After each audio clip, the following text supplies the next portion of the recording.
What's good, everybody? Welcome to an episode of my hip hop review. It's your boy Reg here.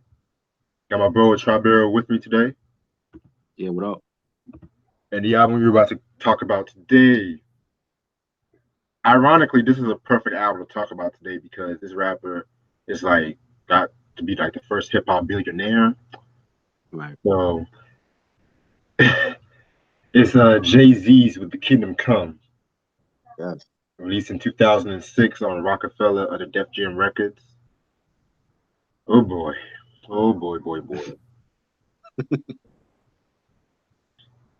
But yeah, let me save my thoughts on that. But yep, this is his first post-retirement album, to say the least. Because you guys should know, like, you know what? I'm gonna say the story. So after the release of the Black album, he claimed that he was going to go to retirement and whatnot. Yeah, right. Um, but at the same time, he was actually, getting ready to be the president of Def Jam Records and whatnot too. So he was still rapping, but he was just appearing on other people's projects like Memphis Bleak and what was the name of that one chick from Rockefeller, Tierra Marie or some shit? Oh damn, Try's I think Try's not with me, but yeah, he was still appearing on other people's songs and whatnot. And fast forward to like 2004, he had dropped the Right. so what? No, that's all right. My bad. Oh shoot, I was asking you, what was the name of that girl, Tierra Marie? She was on Rockefeller, right? Yes, that was '05. Okay, yeah, because he did a song with Yeah. her, which is kind Mm-hmm. of like a redid a reworked version of Regrets for Reasonable Doubt too. Right. So fast forward to oh I forgot. Also that same year in Mm. 2003, he had the Fade to Black performance and shit like Right. that, where Yeah. the Roots was the backing band, had people like R. Kelly, Mary J. Blige, Ghostface, Beyonce, of course. Yeah. Also, the mothers of Tupac and Biggie, Afeni Shakur, rest in peace to her, and Yeah. Valletta Wallace. They Right. came. Fast forward to 2004, he collaborated with Linkin Park to drop the Collision Course, which was like mashed up between both artists' songs and whatnot. Yeah. It was alright. It was You alright. didn't like it? I admit it was creative. I'm not like the biggest Linkin Park fan. I like most of their earlier stuff and shit. But Right. rest in peace to Chester, by the way. Yeah. Rest in peace. Yeah. So fast forward to also that same year, that's when he became the president of Def Jam Records, Yeah. and that kind of rubbed, Dash just a bad way and shit like that, because of the fact Yeah. that creative differences and whatnot, and Dash and Biggs were dissing Jay Z over years and whatnot too. So, Right. and even when Jay Z was like the president of Def Jam Records, Mm-hmm. he kind of wanted to, put like a lot of new artists on because around that time too, you had Neo, Right. Rihanna. Mm-hmm. If I'm not mistaken, I think Jeezy was signed to Def Jam like Yeah. as Rick Ross and Jeezy. yeah, yeah, and a lot of established artists like Method Man, Redman, Ghostface, their albums were not really promoted that well and shit. So Right. Jay Z kind of got some flack for that when he was the president of Def Jam and whatnot. And I always felt if anybody should have been president, it should have been LL. That's my opinion. True. You see, LL never really had like a label or nothing though. So Yeah, you I, know, that's true. I'm just saying. Cause I remember when Andre Harrell left Uptown, Heavy D was the president. Cause Right. he was a president of Uptown for a while and shit. Right. Right. Yeah. Yeah. So I always felt and even LL he kind of like was dissing Russell at one point and shit, Right. like talking about it in an interview, but that's another story for a different day. So 2005 happened, and he had the I Declare War concert and whatnot. Right. And so that concert was so iconic because it actually brought Nas out, and the two squashed the beef, and they performed Dead Presidents, mixing it with The World Is Yours and whatnot. So next year in 2006, the first single Show Me What You Got came out, which more on that later. And that's when, 1 month after that song came out, Kingdom Come was released. So yeah. Singles album was known for was Show Me What You Got, Lost One, 30 Something, and Hollywood. Producers include Jay-Z and L.A. Reid, oh God, as executive producers, and L.A. Reid, man, oh God. B Money, Mark Batson, DJ Khalil, dope producer, Dr. Dre, okay, Just Blaze, The Neptunes, Chris Martin of Coldplay fame, Rick Simpson, Swiss Beats, Science, and Kanye West. All right. And guest appearances include Chrisette Michelle Jesus, John Legend, Usher, Pharrell, Beyonce, Sterling Sims, yeah, Sterling Sims, and Neo. Right. Oh, and Chris Martin as well. Right. Coldplay. Yeah. All right. Now before I begin, I just really, really, really want to say that I'm looking forward for this review because Yeah, so am I. yeah, I'm very looking forward for this review. And this album was actually got him nominated for best rap album of that I think of 2007, but he lost to I think Kanye West and Oh shit. wow. If I'm not mistaken, give me one second. Yeah, he lost to Kanye. Yeah, for the Interesting. graduation album. Okay, Interesting. That was a better album too. way better album. Yeah. Yeah. All right, 14 songs. You guys know what we're about to do. Mm-hmm. Track number one, we got the Prelude. Fucking love this song right here. Whenever I think about this intro, it has those vintage Jay Z intros, like from Reasonable Doubt, In My Lifetime Volume One, and Right. Pain in the Ass. He was actually, he did some vocals on in the intro too. Right. The beat was excuse me, the beat was fucking nice as hell. I love the beat. So yeah, nice intro, nice way to start off the album. That was Pain in the Ass talking in the beginning. Yeah, I didn't know that. Cause like the sample, like when it starts off, I thought it was like they sampled it from like an old gangster film or something. yeah. I think there was a sample from Old Gangster Film actually. Um, I just wrote it down, but I can't find it right now. I think it's Carlito's Way, if I'm not mistaken. Classic.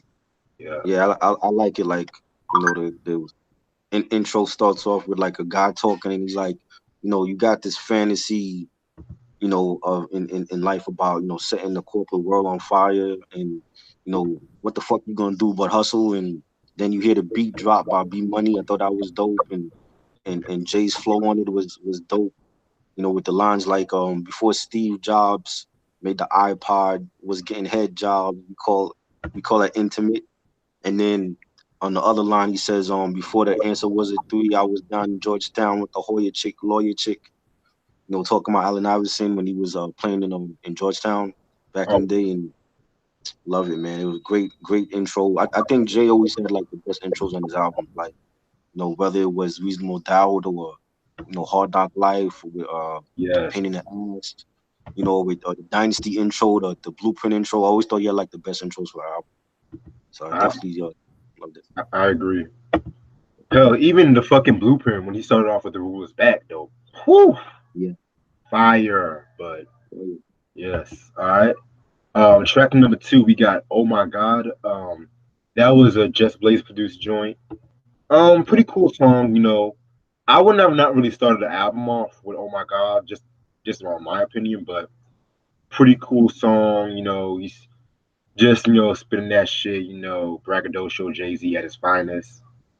Yeah, very dope. Yeah. Dope. I like it. The track was dope. The hard drums, the horns, the bass. Yes. The little kid that was yelling like in the background, Hmm. and when Jay says a journey seldom seen, American dream from the bottom to the top of the globe. They call me Hove.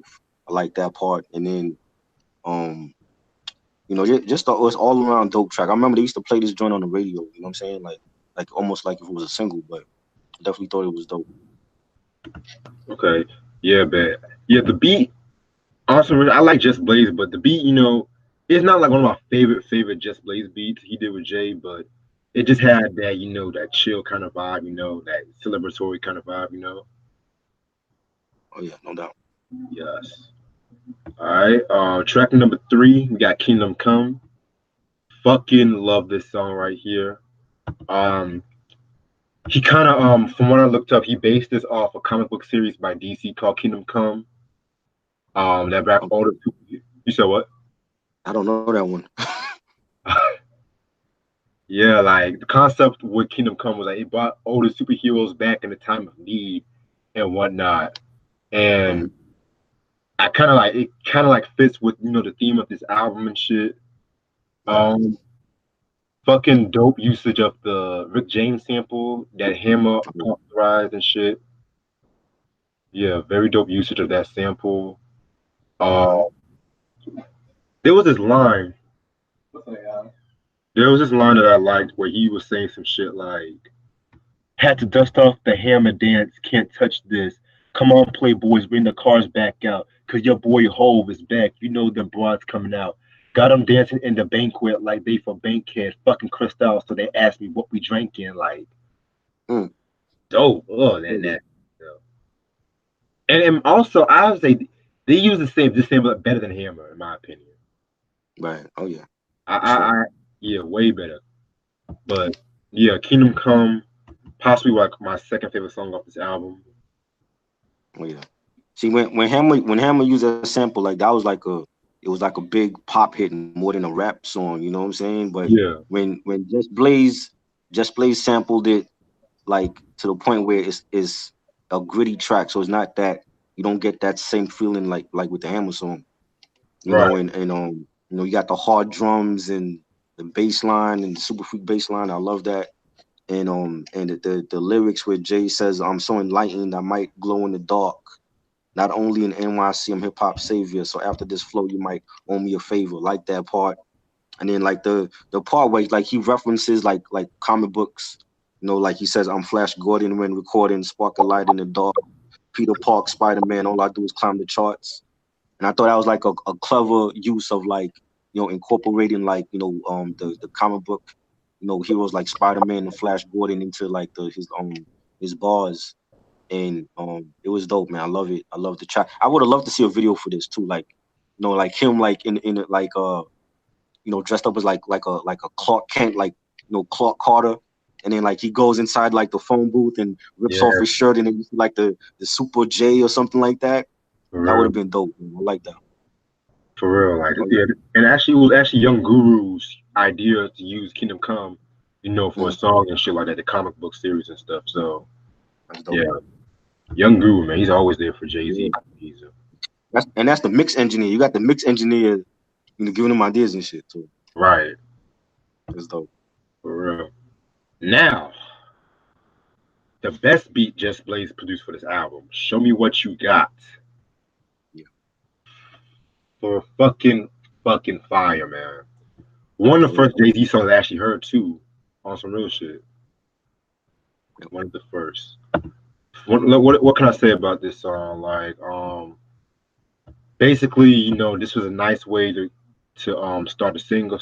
I mean, first nice choice of a first single and shit.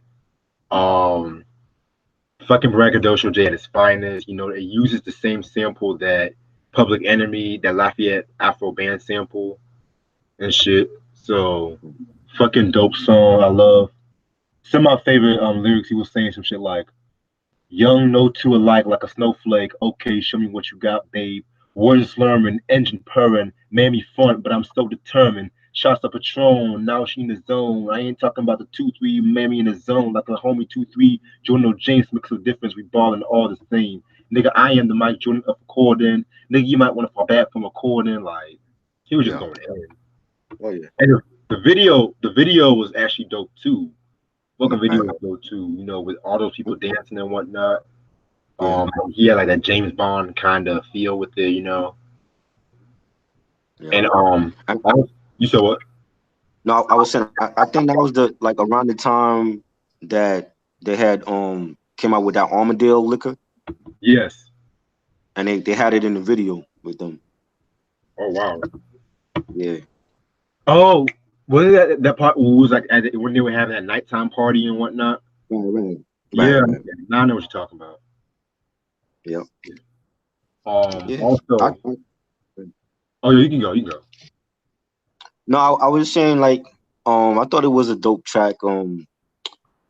When it came out, it got played, but I remember like people would. It wasn't like a really like big hit to a lot of people that were like J fans when they came out because it wasn't like a Can I Get a or Hard Knock Life. It was just like okay when it came out, Right. and I like it though. I think it's underrated Jay-Z single. And I like this the horns that Just Blaze used. That's the same horns that was used on Rump Shaker by Yes, Teddy Riley. I forgot You about know what I'm that. saying? Yes, So that I always remember the horns on Rump Shaker is the same horns on this one. I thought it was a dope single. exactly, man. Like fucking amazing ass song and shit. That beat, man. It's actually crazy too, cause Questlove actually told Just Blaze to give that beat to Jay and shit. So Right. Oh yeah. wow. Mm-hmm. Damn, For that's real. dope. Next track we got Lost One, featuring Cassette Michelle. Controversial track, you know, Hmm. very controversial track, but still, fire. He's talking about like a lot of different things with this song. Like the first verse, he's talking about losing business partners and whatnot. Right. Like Dame and Biggs and shit.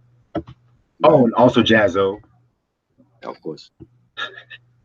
The second verse, Jay Z's talking about Beyonce and shit like that. During the Right. time when they were fucking I think they were falling out and shit like that. But here's the thing, though. A lot of people were trying to say it was Beyonce, but he didn't really announce that it was Beyonce until he dropped the decoded book and shit like that. But Right. dope book, by the way. Y'all should check that decoded shit out. Yeah, I got that. That was a dope book. Yeah. And the last Yeah. verse, he's talking about the death of his 18-year-old nephew, and who died in an auto accident because Jay Z bought him the car and shit like that. So that's like a lot of Right. shit that you have to take in and whatnot. Yeah. That's Other right. Yeah, other than that, fucking dope song. I like this song. Mhm. What's kind of interesting too is like a lot of the Dr. Dre beats on his album. It was like a lot of piano beats because he was studying piano, classical Right. piano around like the mid 2000s and whatnot. Oh. So if you hear like this, the beats here, and of course Snoop Dogg's Imagine and shit like that, I think Mhm. that's him playing the piano. Oh wow. Yeah, so that's very That's interesting dope. and whatnot. Last one, very cool song and shit. So like the tracks from Dre where he used pianos, that wasn't him playing it. Was that Scott Storch? I've heard it was Dre playing it. I've heard Mm. Scott Scorch was playing it, but Mm. I'm just going by what I was picking up from my research. How Dre was studying the piano Mm. and whatnot. So That's dope. yeah, I like it. I think the pianos were well placed and the beat is hot. The bass line, I personally like Suzette Michelle as a singer. I know some people don't like her, but I thought she was good on the chorus.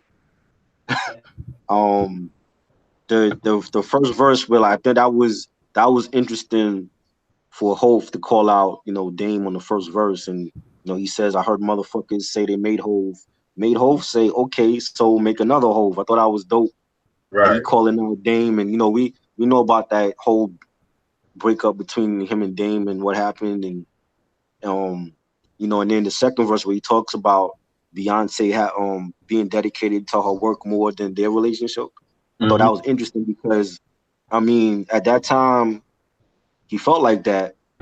Did that make him want to like cheat on her, or is this like something totally? You know what I mean? Like Yeah. when in hindsight, when you hear that song, it's like, maybe that gave him a reason to go out and do what he did later on, and then talk about it on the 444. You know what I'm saying?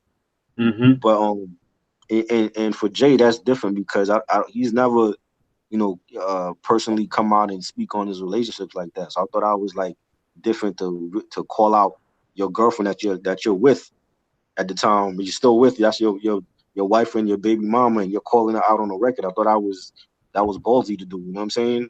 Right. But I think it's a dope song, and just addressing like personal issues, like you said in the third verse, he talked about his nephew dying and all that in the car accident. I thought that was, that was brave of Hope, because we never seen that side of Jay before. You know what I'm saying? And I thought that was like a different side of Jay um that the fans been wanting to hear from him, and I love it. I think it's a dope song. Well, yeah, it's a dope song, all right. Yeah. But my only gripe about the song, if I had to say one Mm. thing, it was just that I don't know. I just didn't like the chorus.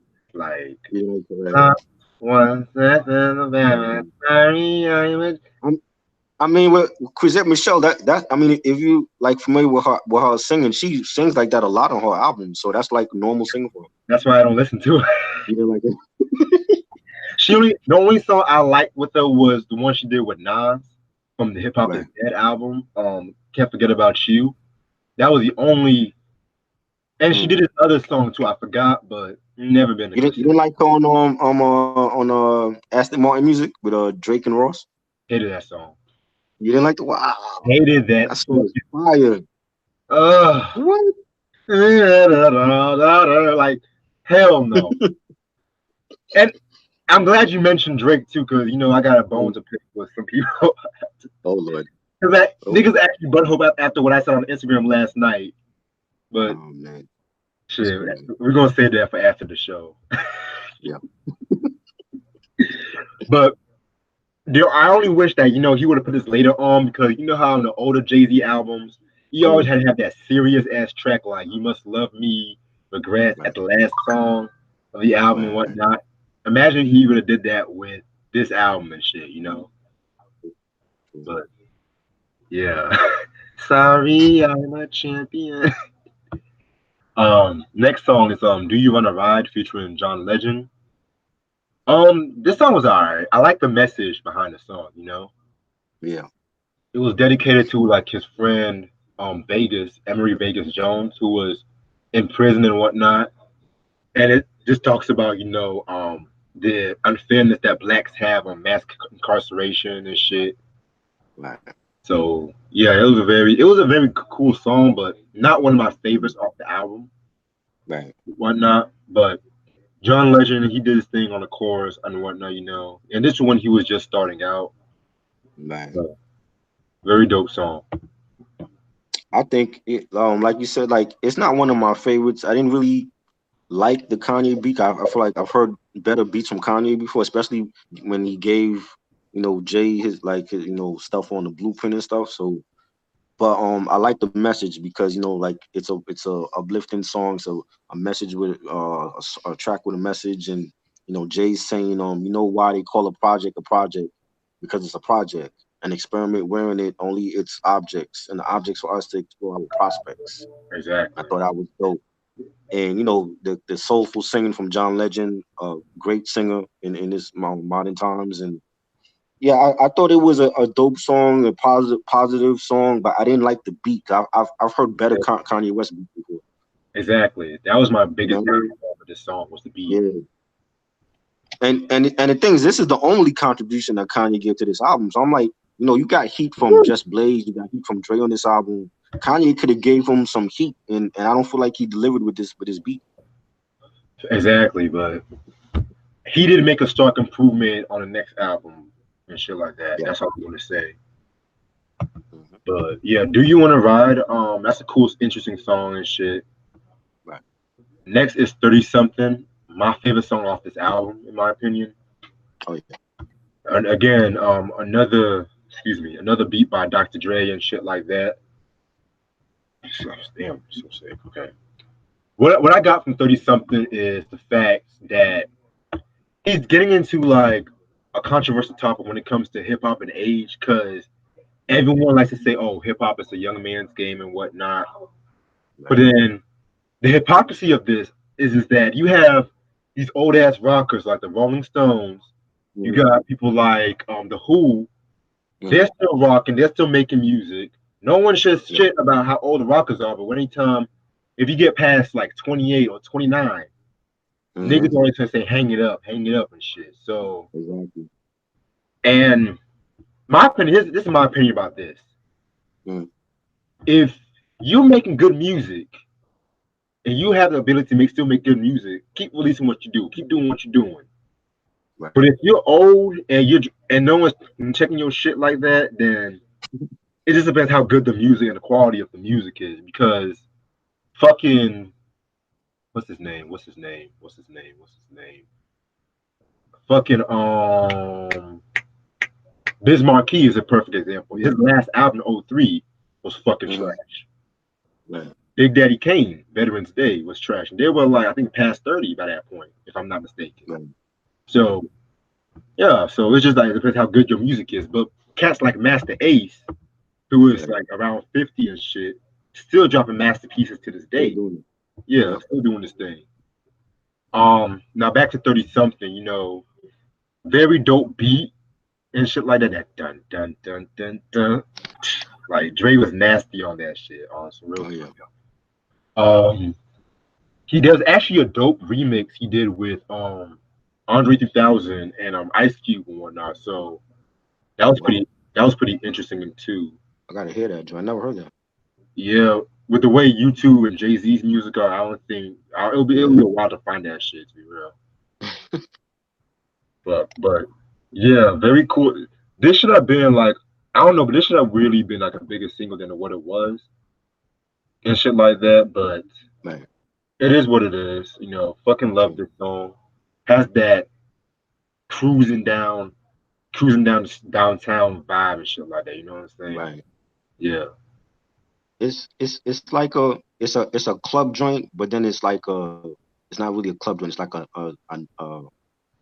night spot joint, as he would say, because it's like, him talking about, the days of when he was hustling and he had his pants sagging, Mhm. and he's a grown man now. He's put away the jeans and put on the button up and and the suit and tie and all that. And I love that. I think it's like a grown up adult joint. The adult side of Jay we get to see on this track. When 30's the new 20 nigga. I'm so hot still. Love that.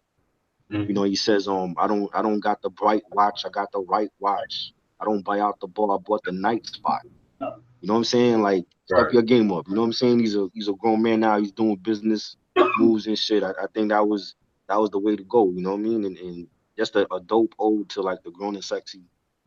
And I love it. It's a mature joint. Love the bass line and the beat, the pianos. Definitely my favorite. One of my favorites on this album. I think they should have come out with a video for this as well. Yes. I could have seen him in like at a like the 40-40 club with like all the grown and sexy women with a drink in their hand and shit. That would have been a perfect video for that. And yeah, I love it. I love it, man. Great. Right. Also, I kind of saw this song as like a sequel to Change Clothes in a way. Yes. This should definitely be like a nice sequel to that, Mm-hmm. you know.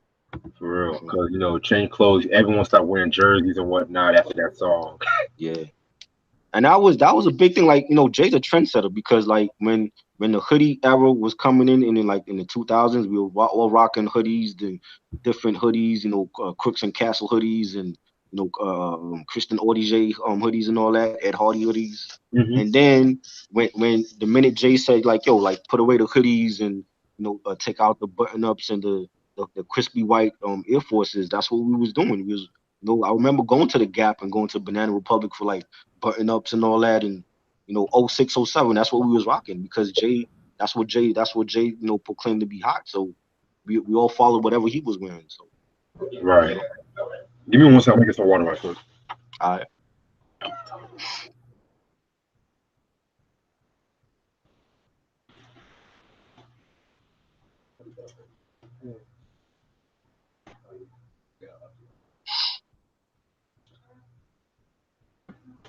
Yeah, Jay is definitely a trendsetter. That's one thing I can always say about Jay Z. Is like once he does something, everyone's gonna follow him.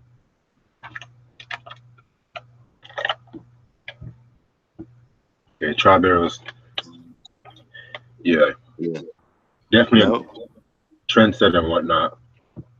yeah All right, next song. I made it. I mean, Uh, yeah, I could have done without that song for real. Like again, a lot of the songs I respect the messages he was trying to put out, but mm, it's like something was missing with this song, you know? right. Like it was like a tribute to his mom, and Yeah. it automatically brought me back to when Kanye did that song called "Hey Mama" or some shit from Late Right. Registration. Yeah. So yeah, I just kind of felt like it was like a sequel to that. I Mm. respect the song, but I could have done without this, you know? I thought it was dope. Dedicated. The song to his mom and real soulful track by DJ Khalil I like the part in the song where he says our cable was basic, no HBO, WHT, Ralph McDaniels on the station.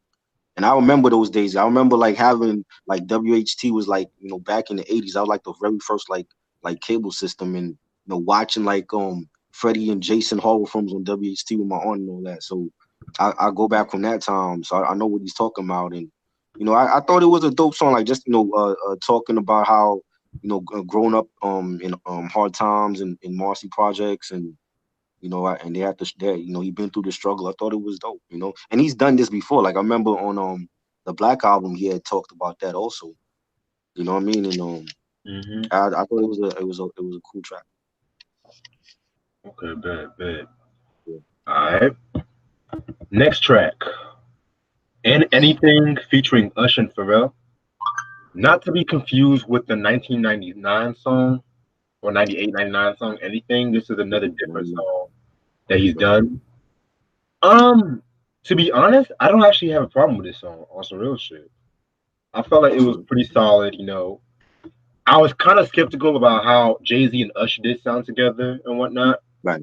Cause I was Right. kind of like, why is Usher on a hip hop album? But yeah, but you know, it's a cool little song and shit like that, talking about anything you want, girl, I got you and shit. You know, for what it is, Yeah. I can appreciate it. That's all I want to say. Yeah. I think it's dope, and you know how much I love Pharrell and the Neptunes anyway. I thought it was a banging track from them. The bass line is real melodic. You know, I like the singer, my Usher. He's a great singer. I think he sounds good on anybody's album. And the lines where Jay says "red light TLC through my left eye, my POV on the eye chat." How's that from Computer Love? She rolled her eyes back. Thought that What? was dope. And his flow on there was great. And a real bouncy track. A feel good track. Hmm. Real dope. Yeah, Jay was on his player shit with that song and shit. Oh yeah. Much. Definitely. Okay. Oh God. Hollywood with Beyonce. Jesus Christ. I hate this song with a passion. Dang. Oh my fucking God. Hollywood! Like, ugh. Like, for a couple that's supposed to be a power couple, a lot of the songs they do together don't always be hitting the right mark at times. Well, And you know what's the fucking crazy thing about this? mm, I've always said that this song serves better on the B Day album, yet she did mm, her own version on the B Day Deluxe edition. right. what? I feel like, and guess who produced the song? Who?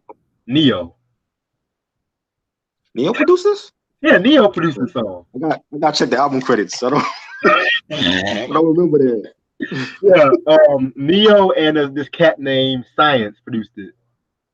Oh yeah, okay. Yeah, it's just like But it just says science though. It don't say Neo.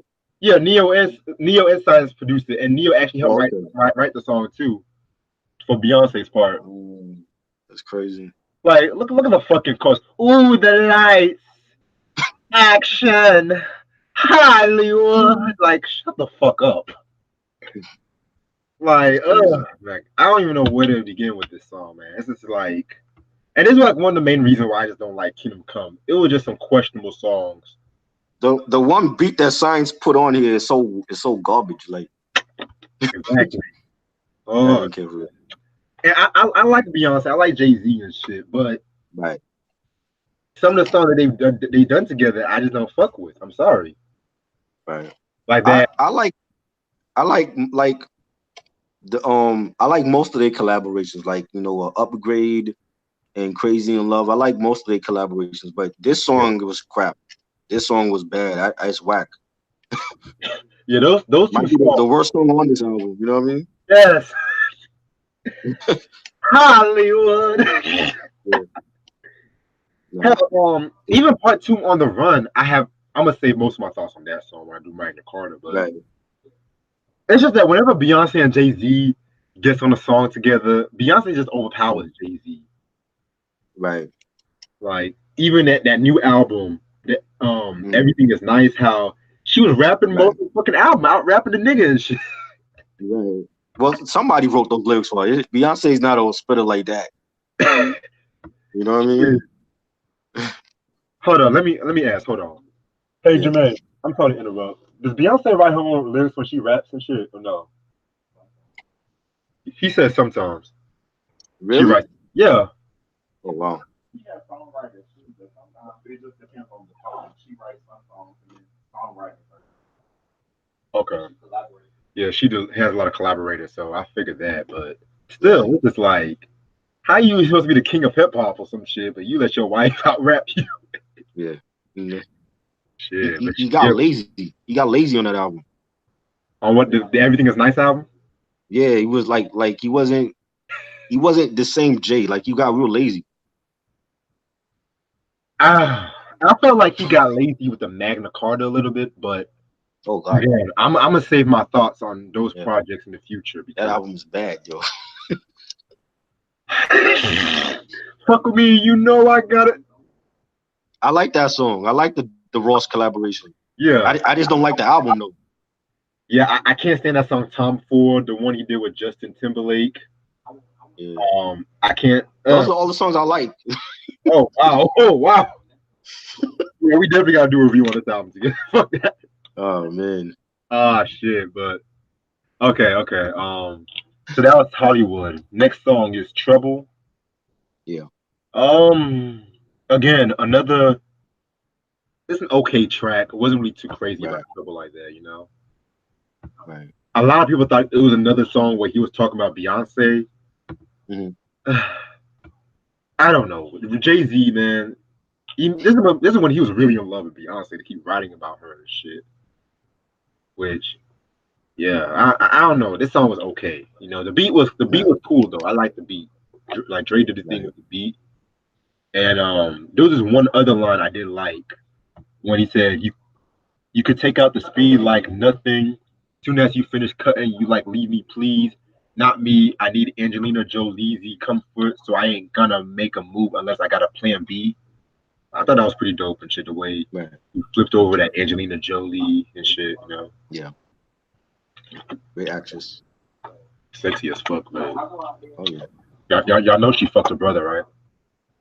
Kissed her brother. Oh man. But yeah, let me stop. That's all I have to say about Trouble. It's okay. It's no. It's not a standout. It's just like album filler cut to me. You know what I'm saying? Right, It's a okay beat by Dre. I expected more from him because he's been bringing heat on this album. right. Um, the That's lines where Jay says it's just a matter of time before the steady hate starts to overflow, then the levee breaks. I oof. like that, and I like the chorus. But the chorus it reminded me a little bit of 50 Cent. Like it's like when I hear it, it sounds like 50 Cent could be doing the chorus for him. Yeah, You know what that I'm saying? that. Like around the Get Rich or Die Trying album. Oh God. I don't know, maybe like the way he was saying the chorus, like you said, like I try to pretend that I'm different, but in the end we're all the same. But the way that he was saying it, I'm like, this is 50, yo. I could hear 50 on the chorus.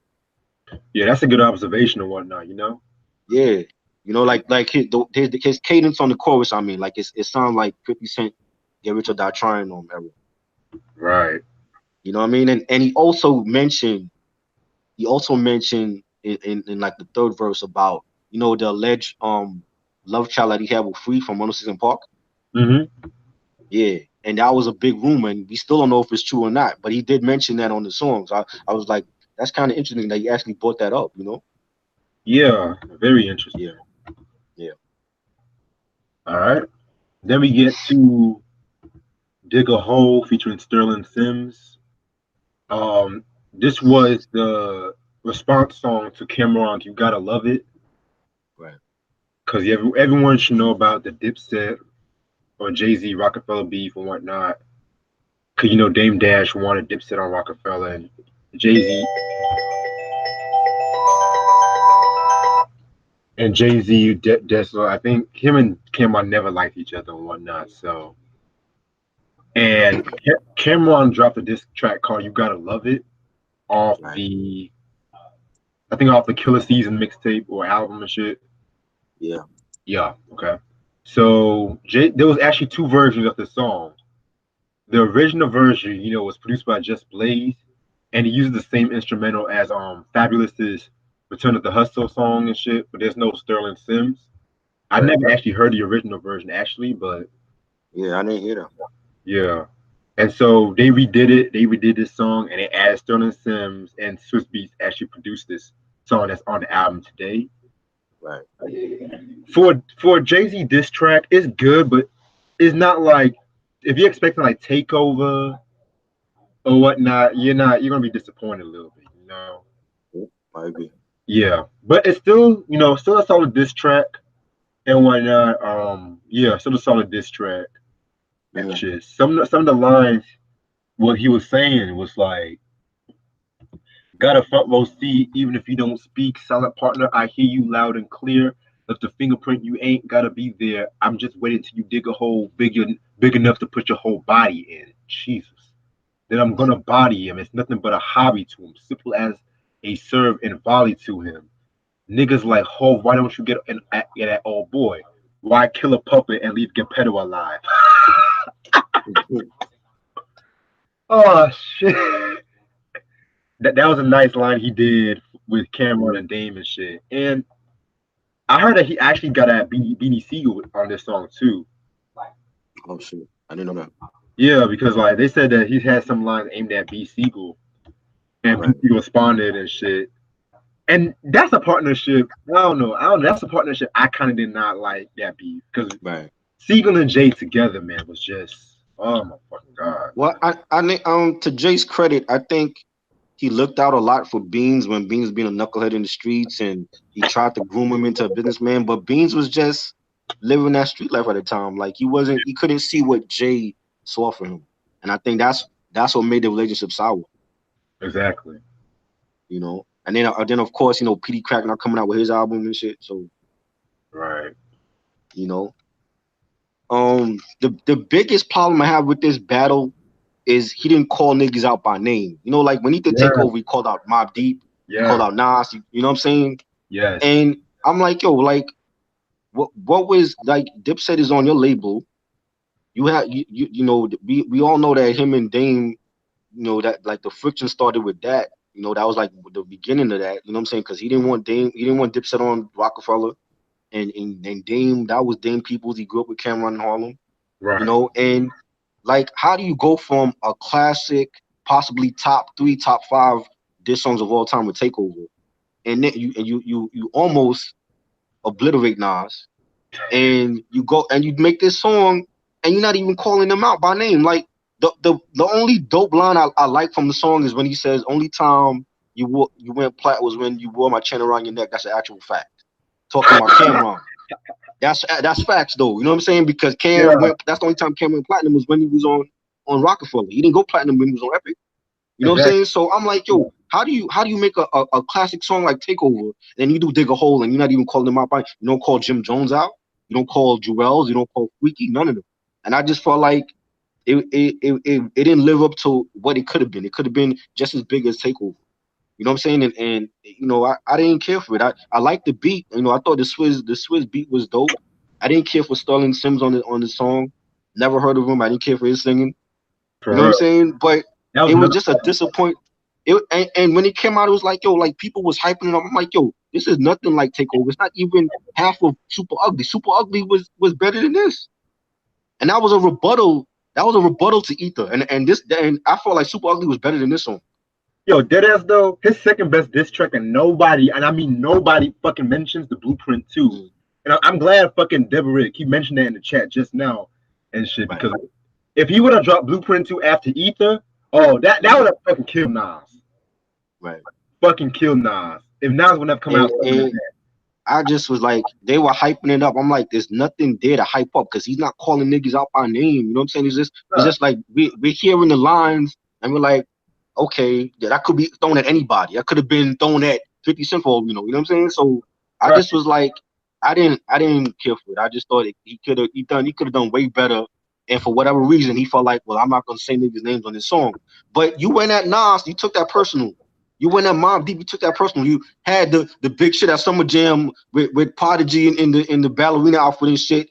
Had Michael Jackson come out on stage to meet you.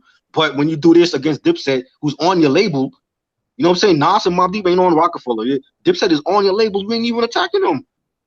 You know what I'm saying? So and they, Even when, when you hear the diplomatic community, they were going at Nas. They called Nas out by name. yes. You know what I'm saying? I really mean it. You know what I'm saying? They were calling niggas out. This nigga do dig a hole and it's like he ain't calling nobody. I don't understand that. He ain't The, even, a wasted beat by Swizz in my opinion, because yeah. Swizz could have kept that for one of his own horrible albums. You know what I mean? He even went harder on Mace when they had that little beef too. Right. Exactly. And I don't know, man. I didn't care for that. I want to know from Jay if they ever asked him like, yo, what was your thought process going into doing Dig a Hole? What is he gonna say? I'm like, yo, like, where was your head at? Like, Dipset is on your label. The main reason why you and Dame were going at it, because Dame was signing Noriega to the label and ODB, and you didn't want them on the label supposedly, and this is what you come out with. I You go forgot. from takeover to this. I feel like this is a disappointment. You I know what I mean? forgot So, Noriega was on Rockefeller. huh? I forgot Noriega was on Rockefeller. Yeah, you know what I mean? And he didn't want them on the label. He didn't want ODB and Noriega and Dipset on the label. You know what I'm saying? So I'm like, I don't understand how you go from Takeover and Super Ugly to this song, and you ain't calling them out by name. You just mentioned, oh, well, we know who you talking about because you mentioned the Rockefeller chain. You know, Dipset had the Rockefeller chain on them. Yeah, That's the only time Cameron ever went multi-platinum was on Rockefeller. You know? exactly. Like he had a lot of dope material, a lot of dope shit he could have said. Hell, Right. even when Cameron mentioned he did a song with Beyonce, he could have went harder at him about that and shit. Exactly. And even when the time when they did the Fade to Black tour, and he made a big thing about Ghostface performing with Beyonce, not Ghostface, Sean Paul. He didn't want Sean Paul performing with Beyonce. When she did the Baby Boy track, he didn't want Sean Paul performing with her. Yeah, I You know know. what I'm saying? So you know what I mean? It's like you got all this pull, and this is what you come out with. I don't get that. And like I You know what said, I mean? and that's what I'm gonna say most of my thoughts on this album too and shit like that Right, after. right. But I'm just glad that the beef has been squashed and they performed Yeah, together and whatnot. I'm glad right. about that. I never thought Yeah, that beef would end on some real shit. yeah. I never thought that. But is he still beefing with like DMX and shit? Not well. DMX ain't been relevant since what? The grand finale, maybe. I Right. haven't heard nothing between him and X, so True. I know DMX and I, Ja I Rule. don't even think that's a real beef because I mean I don't remember X coming like making no diss on him or nothing. So Yeah, they both diss each other on the Time to Build song from Mike Geronimo and right, shit. that's more like an ego thing. I don't think there was any like real beef there, you know. Okay. I just keep hearing different things that they had a beef, they didn't have a beef and whatnot. Right.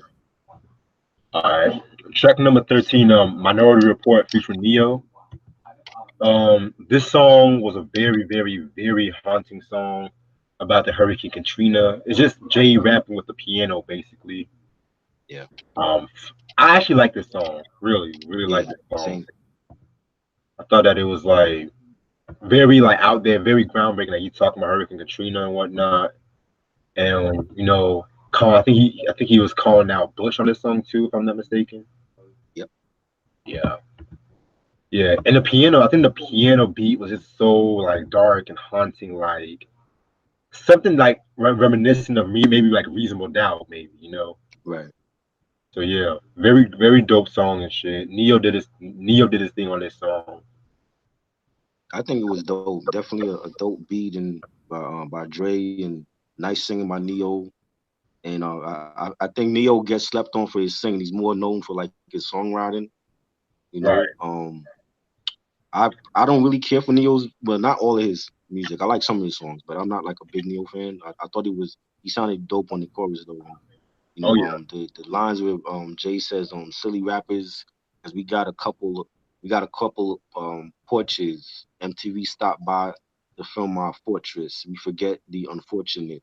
Sure, I ponied up a mill, but set um didn't get more time. So in reality, I didn't give a dime. I thought that was a dope way of his thought process on the Katrina disaster, and how rappers and celebrities could have stepped up more and helped these people in Louisiana at the time when that was going on.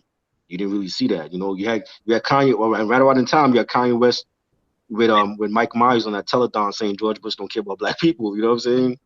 Yeah. This And that was like, everybody was shocked when that happened. And which is right. You know what I'm saying? And I thought it was like a powerful um word spoken by Jay on the Katrina disaster, and we definitely should have had like more people step up. We always have these celebrities come from like broken homes and poverty in the hood, but when they get rich and famous, they don't give back to the community, and that's something that Jay-Z always did. He always gave back to where he came from, and that's what I love about him. right.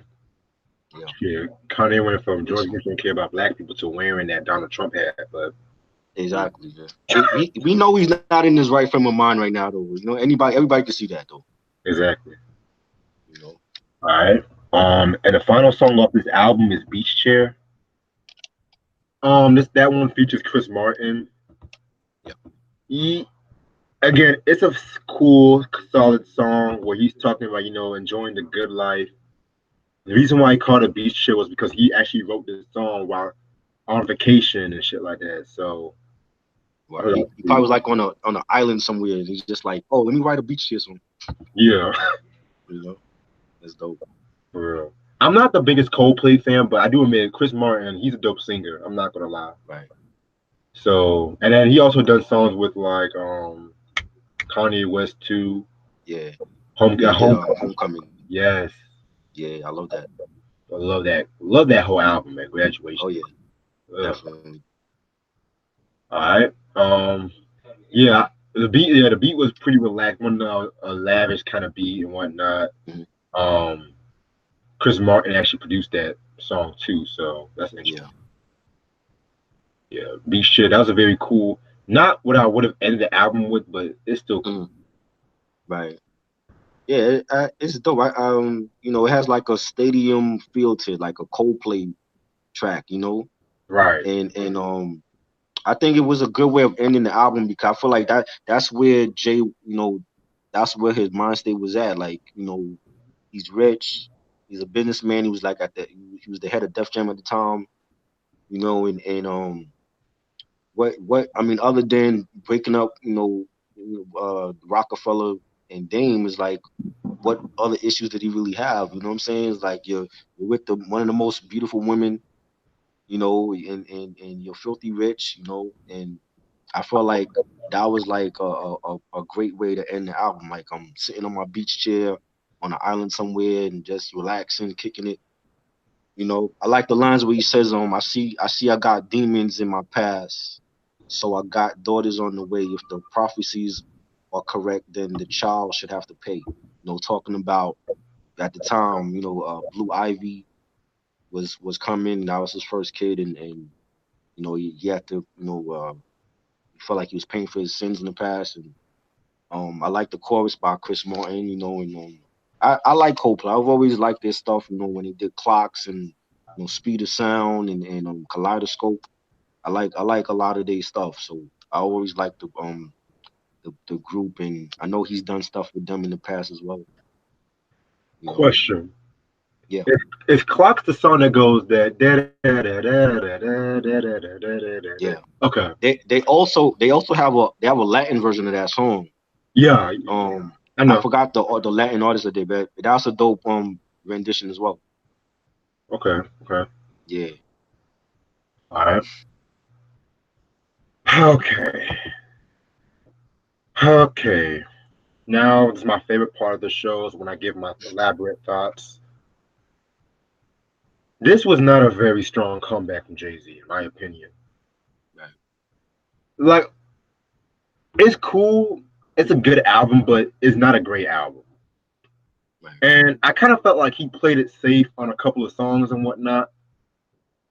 Like, I don't know if it was just me, but a lot of the songs he kind of played it safe, like what we mentioned with the Dig a Hole, Lost One. Even though I do like that song and shit, like it's like he wasn't mentioning people by name and whatnot. The subliminal, it's like the subliminals and whatnot. And I have nothing when it comes to subliminals, when it comes to diss tracks, but Right. at least give the audience a clue who you actually talking to. Right. Like, for example, Lil Kim is the original version of Big Mama thing. When she Mm. went after, ironically, Jay was on the retail version, but when she Okay. went after Faith Evans and Tupac, didn't mention either by name, but you knew who they were talking to. Even when Kim was like, "Keep your head up" and shit. Right. Also, I just felt like some of the beats were kind of a bit Right. too poppy at times, like Hollywood. Um, Do You Want to Ride? Hell, even Trouble Mm. and shit like that. I just felt like some of the beats were a bit too poppy and whatnot. Right. It was just like he made a admission that yes, I'm old. I mean, not excuse me. Yes, I'm older and wiser, Right. but at the same time, it just like he was trying to go for certain trends too when it comes to this Right. album. I don't know if it was just me, but I kind of peeped that, especially the Hollywood song and shit like that. Mm. Um, Even though I do like it, Beach Chair and shit, but if I was to give a scale of like how many mics, I possibly just give this maybe 3.5 mics out of 5. Okay. Yeah, there have been some worse Jay Z albums though. I think this is like pre 444 J. This was like a more mature J. Yes. Like like it's like it's been a growth progression with them. Like from Reasonable Doubt, he was a corner boy coming from Marcy Projects. Mm-hmm. And he was on his hustle shit. Over time, like we've seen him mature slowly into a man. He got with Beyonce. Had the first kid, Blue Ivy. He broke away from Dame and Rockefeller and started Rock Nation, and and he's become more of a businessman now. And I feel like it's been a natural progression with each album. You've seen this man grow from Jay-Z, Jigga, Hove to Sean Carter, the businessman. He's not a corner boy no more. Right. And I feel like this album is like a pillar. It's like another stepping stone of his progression as a businessman and as a father and as a husband. And but you have like songs like Lost One. That's a real mature track. Him, coming out of his shell and exposing his personal side for once to the fans. I thought that was dope. And 30 something. That's like a grown and sexy song for like showing people like yo like at your age like yo 30 something is new 20. Like you don't gotta be feel some type of way of being like older. You're not old. You're just wiser. you know, and I feel like it's been addressing the Katrina thing. I feel like not many celebrities and rap artists especially address that. What I'm saying? I feel like Jay, he took it upon himself to do that. He didn't have to do that. He could have been like, I don't live down there. That's Weezy and Master P problem. You know what I'm saying? But he took it upon himself to reach, to publicly speak about it. And when Obama became president, he embraced it, and became tight with Obama. And that's something that we've never seen that, where like a rapper and a president were like tight like that. You know what I'm saying? And that was a big thing. And I feel like he's matured. Like he's not Jay. He's not the corner boy anymore that people know him for, like in Marcy Projects, and he's matured into a businessman, a multi mogul, a billionaire now with that. And I think this is a album that was severely slept on. I think it's probably like his most underrated album in his discography. For whatever reason, I don't know if it's because like maybe people felt like he should have stayed retired. Like because Too Short and Master P did that before, like where they announced their retirement and then they came back. And it Yeah. wasn't even like 5 years. You know what I mean? So I think that's probably what it was. Like people was like, "Oh, you back so soon? Like you could have waited like 5 years and then come back or whatever." But I feel like it's a slept on album. I think it's a solid. The production was solid from Just Blaze and Dre, even though like Trouble and Minority Report, it wasn't the best Dre production. I feel like Dre's strongest tracks were Lost One and 30 something. But I feel like Just Blaze and Dre carried this album for him. And and you had Pharrell on here, you had Kanye on there. I don't feel like they gave Jay their best work like they did in the past for him. And I love the tracks. I love Kingdom Come and Show Me What You Got. Beach Chair, that was dope to me. Like to see him collaborate with Coldplay. Right. Like that was a different collab that we haven't seen before. And I think it's a dope album. I appreciate it now in 2019 than I did when it came out in '06. I didn't. There was a lot of songs on here that I didn't like I Made It and Minority Report, and a lot of songs like I didn't care for. But going back and listening to it now in 2019, I definitely think it was a slept on album, and I don't think it gets the props that it deserves, like his other past albums. You know what I'm saying? Right. But I think I'm gonna give it a 4 mics. Okay. I think I think it's a solid album, but it's a solid slept on album. If that makes any sense. Oh yeah, I see what You you're know what I saying. mean? Yeah. And you know this is like when you hear 444, this is like the prequel of 444. Like he was maturing, but even with 444, like he was maturing that album, but he admitted to his mistakes, and Yeah. it takes like a real man to admit like your mistakes and what you did wrong. And I feel like this is like the prequel leading up to 444, and I think it's a dope album, man. It's not a classic. It's a solid album. I don't say it's like one of his best albums. I feel like he has many other albums that were better, but I definitely feel like it was a solid slept on album for me. I feel you. Yeah. Yeah, man. Then that next album though. Oh my god. Um, I actually want to do that album Sunday if I have okay. time. But I'll No let you know doubt. what happens. All right. Yeah. All right. So that's Jay Z's Kingdom Come. I say we knocked that out the park, bro. Yeah, no doubt for sure. All right. Let's see what the chat got to say. What's up, Q? What's up, Christian? What's up, Deb? What's up, Gabe? Eric? Shout out to Eric, by the way. Dope collection he has and stuff. Hey, what's up with my crystal ball CD, yo? Well, you actually got a crystal ball from him? He said he had a copy for me. Oh wow. Shit. That shit I don't care if it's the bootleg one. I need that one because like the real one is like $300. I don't, you know what I mean? Yeah.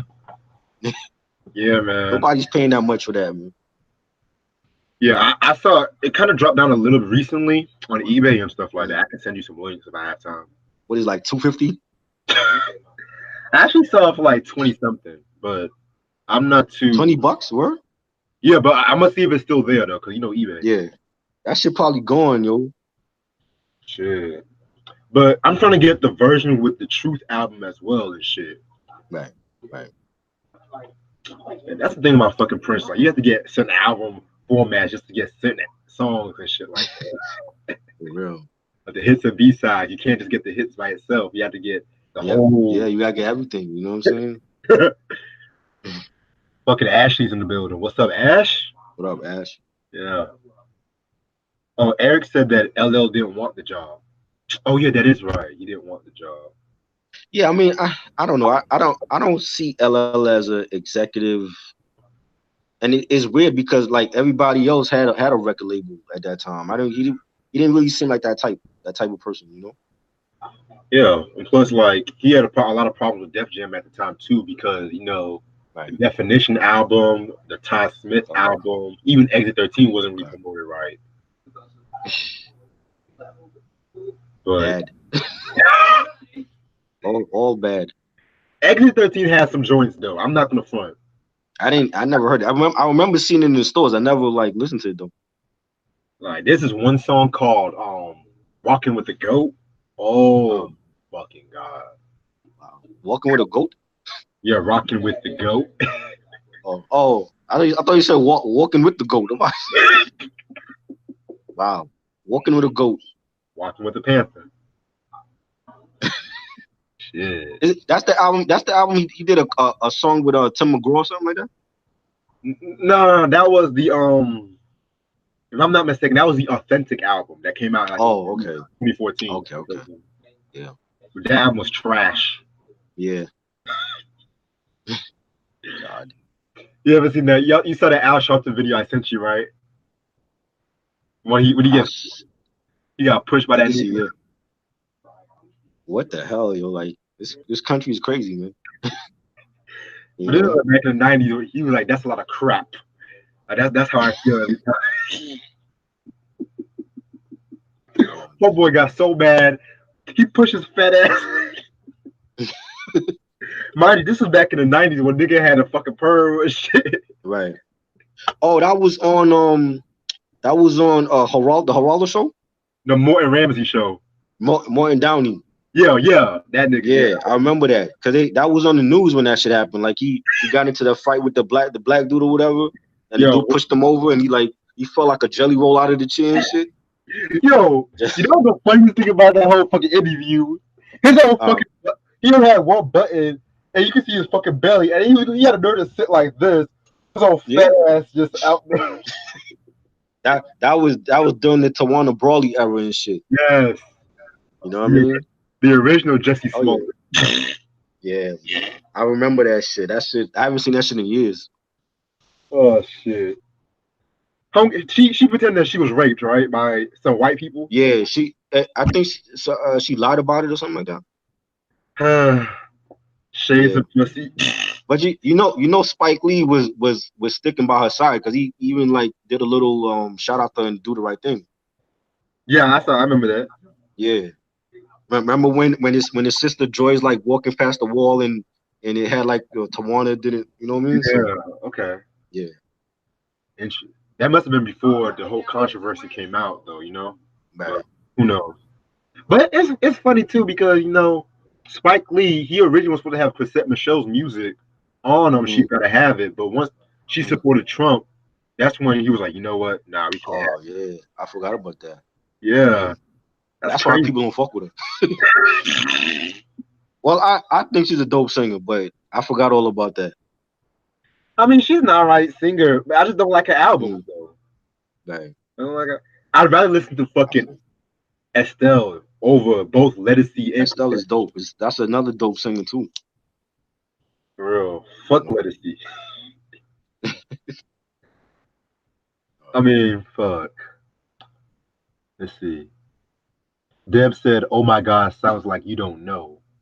That's a dope comparison. I can see what you're coming from with that. You don't know. You heard the "You Don't Know" Yeah. remix with MOP, right? Oh yeah, yeah. Fire. Oh yeah, Yeah, we gotta talk about definitely. MOP on this channel, man. We got to. Yeah, for sure. That Firing Squad, Warriors, First Family for Life, to the Classics. motherfucking death, though. Shit. Yeah, How about some that was dope. hardcore? Yeah, we like it more. Hmm. Like dead ass. I think like MOP is like DJ Premier's favorite people he works with and shit. Yeah, that's his boys. Right. Imagine if he gave group homes living proof to them and shit like that. How would you think that would be? They would have killed it. They would have killed it though. I mean, I don't know. Like there's certain producers where they might have a track already in mind for that artist. I don't know if Premier works like that. He does. But I mean, any of his beats, like you can hear anybody on that. Like I remember people used to make like bootleg mixtapes and take like the Nas vocals and put it over Premier tracks, and they did that with Nipsey Hussle. After Nipsey died, they made like a Nipsey meets Primo mixtape and shit. See, that shit like that, that's the shit that's kind of Mm, corny. I don't like the shit like yeah, yeah, I feel you. because ever since they did the fucking Gray album, again, another Mm, Jay Z trend center, but right. the Gray album where Jay Z was rapping over the Beatles songs, that's when everybody want to do the whole mixed mashup, like Jay Z rapping over Hmm. the Purple Rain songs, or which was it was alright, but it was kind of corny though, Mm, but yeah, kind of corny. But yeah, that Gray album alone, that's like hip hop's best, one of hip hop's best bootleg albums on some real shit. yeah. Next to Hell yeah. Pete Rock's the Underground tapes, with the Oh yeah, yes no doubt. shit. Let's see. Ash said, "I love Show Me What You Got." Yes, that Show Me What You Got, Yeah, man. that was dope. That should have been a way bigger single, but it is what it Yeah. is. All right. Deb said, "Lost One" is a deep song. Yeah, Hmm. it's a pretty It deep is. song. I mean, Like like I said, like he called out Beyonce while he's still with her. So I mean, you would think that she could have been like, I'm gonna leave this nigga, fuck him, he called me out. She stayed by him. She stayed by his side too. right? You know. Shit, man. That ass though. My favorite years beyond how Beyonce looked was from maybe like '06, maybe up to 2013. She still looks good now though, but Oh yeah. something about the late 2000s up to the early to mid 20 teens though, before Mm, she had Blue Ivy. right. Woo! I feel you. But I remember I heard an interview that Nas and Beyonce used to date, and Nas broke up with her because her breast stank. Oh wow. What the hell? Wow. Shit. Mm. I know she's from Texas. Ladies, please wash underneath your titties when you're in the shower. Bro, I just can't stand when females don't wash their asses and shit. That's mandatory. You gotta do that. You can't no Exactly. nigga try. You want a nigga eat your booty out like groceries and shit, and your shit stink. Exactly. You know. If you know I'm coming over, wash your fucking ass. That's all I'm saying. Wash your ass. For real. 'Cause see when niggas, man, niggas sometimes they don't be washing their asses. They just put some spray on, put some fucking spray on and shit. Walks out with them Uh, slides and shit, just trying to go fuck. They don't fucking wash their ass at times. yeah, you gotta do that. The Some summer coming females, up. yeah, like certain females, they don't be washing their ass. All of a sudden, they smell like some fish and chips under. Oh Lord. And I don't eat seafood, so Ugh. Oh, Deb said Scott Scorch didn't play on Lost Ones because he and Dre fell out for a few years before. Oh wow, okay. I never knew about that, but okay, appreciate that. Right. He also said Kanye gave Jay Z only one B because he was busy at the time. Right, because he was doing a graduation. He just got done with late Well, I didn't registration. like that beat. You could have gave him something else. Right, You know.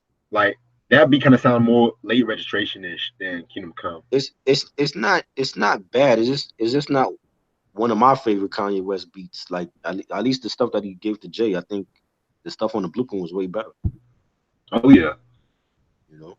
hell, even the stuff on Blueprint too, mind Yeah, you, popping way tags. Popping yeah, tags is crazy. You love know. that shit. Oh yeah. Did he also do Excuse Me, Miss Two? Pharrell did that. Oh, okay, okay. Yeah, Excuse me, Miss. What's love that. your name? I used to hate that song too, but I liked it. They overplayed it. Yes, Yeah, and sometimes even when Pharrell sings, he just be trying so hard sometimes and shit. yeah. That sound more like that could have been on Pharrell's album, like for In My Mind. You know what I'm saying? But but Jay-Z so dope, like he finessed it where he could kill it. You know what I'm saying? Right, Yeah, exactly. Like, you remember that one song called Number One? yeah. Him and Kanye. Yeah, that shit right there, boy. Whew. Yeah, I love that joint. What else? What else? Okay. Oh yeah, Dev said 30 something is where Rick Ross got his lavish production from. No, Nah, it's always had lavish production from his first album. for real. You know, I mean, and besides, mind you that they first album dropped in '06 too, Port of Miami. right? Shit. He also said it sounded like a hit single Michael Jackson had in the early 2000s. I responded, you mean Rock My World? Yeah, he said it sounded like that song. What song? 30 something. It sounds like "You Rock My World." Yeah, Not that's to what he me. said. Not to me. I see a little bit where he's coming from with it, though, but Really? a little bit. I think mostly like the bass and the drums and shit. I think that's what he means, but mm, Okay. to each his own. That's all I'm gonna say. Like, you know, you my dog, Dev. I fuck with you though. I fuck with you. Fucking Eric Johnson said, "What the fuck, Hollywood?" Oh Lord, that's the worst song on the album, yo. That should have been on Beyonce album. Like I said, it should have just stayed on Beyonce's album. Yeah, I didn't like that at all. What a crap. Oh shit. Yo, Dev, you thought this nigga talking about Neo had a crush on Beyonce back in the day? Who didn't though? Yeah, Drake made a song called Girls Like Beyonce" or some shit. yeah. You know what? Let me just say this fucking story right now. Mm, So last night, I was at a fucking party. You know, I was drunk out of my mind and shit. mm, So everyone kept talking about Drake, Drake, Drake. So I said to myself, this nigga spends too much fucking time in NBA games. He should just learn how mm, to fucking write a song and shit and crushing over Aisha Curry. So this mm. one motherfucker try to argue with me talking about Drake is the greatest MC of all time. He don't have ghostwriters. I'm like, you don't want your life to end. I was like, you don't want your life to end today, my nigga. So all I just said was the nigga had some ghostwriters. He said it's Mm, all him. Like I'm not gonna entertain with that bullshit because even Drake said he had ghostwriters at one point, if I'm right, not mistaken. So right. instead of cussing out the little motherfucker, just I'm gonna take a word from OC, let it slide, let Mm, it slide, right, because he's just probably a troll trying to get my attention and shit. right. Like that obese family that trying to knock out Mike and shit. Oh Lord. God. Fucking every time I saw that picture, I was like, that's why I don't eat McDonald's, man, because your fat asses. Mm, hmm. Oh shit. But I don't hate Drake. I like his early stuff. I like "So Far Gone" and "Thank Me Later," "Take Care," "Nothing Was the Same." But he ain't been the same since "Nothing Was the Same." You know what I'm saying? Like, "Views" and "More Life" and all that other shit. "Scorpion." I didn't care for none of that shit. I don't think he's dropping hits like how he used to. You know what I'm saying? At least with those albums, those are solid albums. Like the albums that he come out with now, it's like one or two big hit singles and that's it. The Kiki song, everybody talk about that song. I mean, Kiki, nobody else talking about any other song from that Scorpion album. That's a double album. I hate that Kiki song. Kiki, Right. would you love me? I hate that fucking song. You know what I Oh, mean? And you know, the ghostwriting thing, that looked bad on his part because if you're gonna battle an MC like Pusha T, you better come with it. You can't have a ghostwriter if you want to battle somebody that's lyrically better than you. You know what I'm saying? That's my yeah. issue with him. But I don't agree too many times with what Flex says.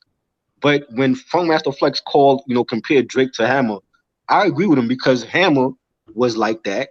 He wasn't writing his own rhymes and shit. But Hammer was a great entertainer. Yes. Like people forget.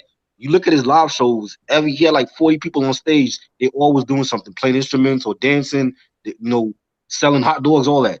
They wasn't just standing around with his entourage and they wasn't doing shit. Everybody was doing something on stage, and people forget that Hammer was a great live entertainer. You know what I'm saying? And I think even now, I think Hammer's a better entertainer than Drake. You know what I'm saying? But I don't. My whole issue is if you're gonna battle somebody, you can't have no ghostwriter. That's a no-no in hip hop. That's my Exactly. thing with him. And I feel like a lot of these, the young generation, they don't know their history. So it's like when you got people that's gonna attack you about, oh, well, Drake don't ghostwrite and he's the best of all time, it's because they don't know their history. You know what I'm Exactly. saying? It's like it's if you want to bump Migos and Little Yachty and Young Thug and all that, that's cool. But have a balance. You know what I'm saying? Have a balance. Know your history. That's something that what they always told us in school. Know your history. Because Exactly. without your future, without your past, you ain't have a future. You know what I'm saying? Right. Balance it out. Know who EPMD is and Kool Moe Dee and LL Cool J, Exactly. Curtis Blow, the Fat Boys, all of these All right. forefathers, Run DMC, people that paved the way to have a Drake. You know what I'm saying? Before Drake, there was Bone Thugs and Harmony. You know what I'm saying? They were Mhm. harmonizing and they were rhyme. They were spitters. They still dope spitters at in 2019. Right. You know what I'm saying? So that's my issue. It's like, yeah, you want to bump the new shit, that's cool, but know your history, know your past, because Exactly. you can't come out and say ignorant shit and think people ain't gonna call you out about it. Exactly. You know what I mean? If you're gonna sit there and say Drake is the best of all time, you better know who Nas was and who Rakim is and who Cool G Rap is and Big Daddy Kane and KRS One. That's what I'm saying. Ice Cube. That's my whole thing about it. You know what I'm saying? I don't hate Drake. I think Drake is a dope artist. He's multi-talented. He did his acting thing. I never watched Degrassi, but from what I've seen on like when he did Saturday Night Live, he can act. He does his thing with the music. He has the record label. He's brought out dope artists like Daniel Caesar and Party Next Door, Magic Jordan. He got the whole OVO popping in Toronto. That's cool.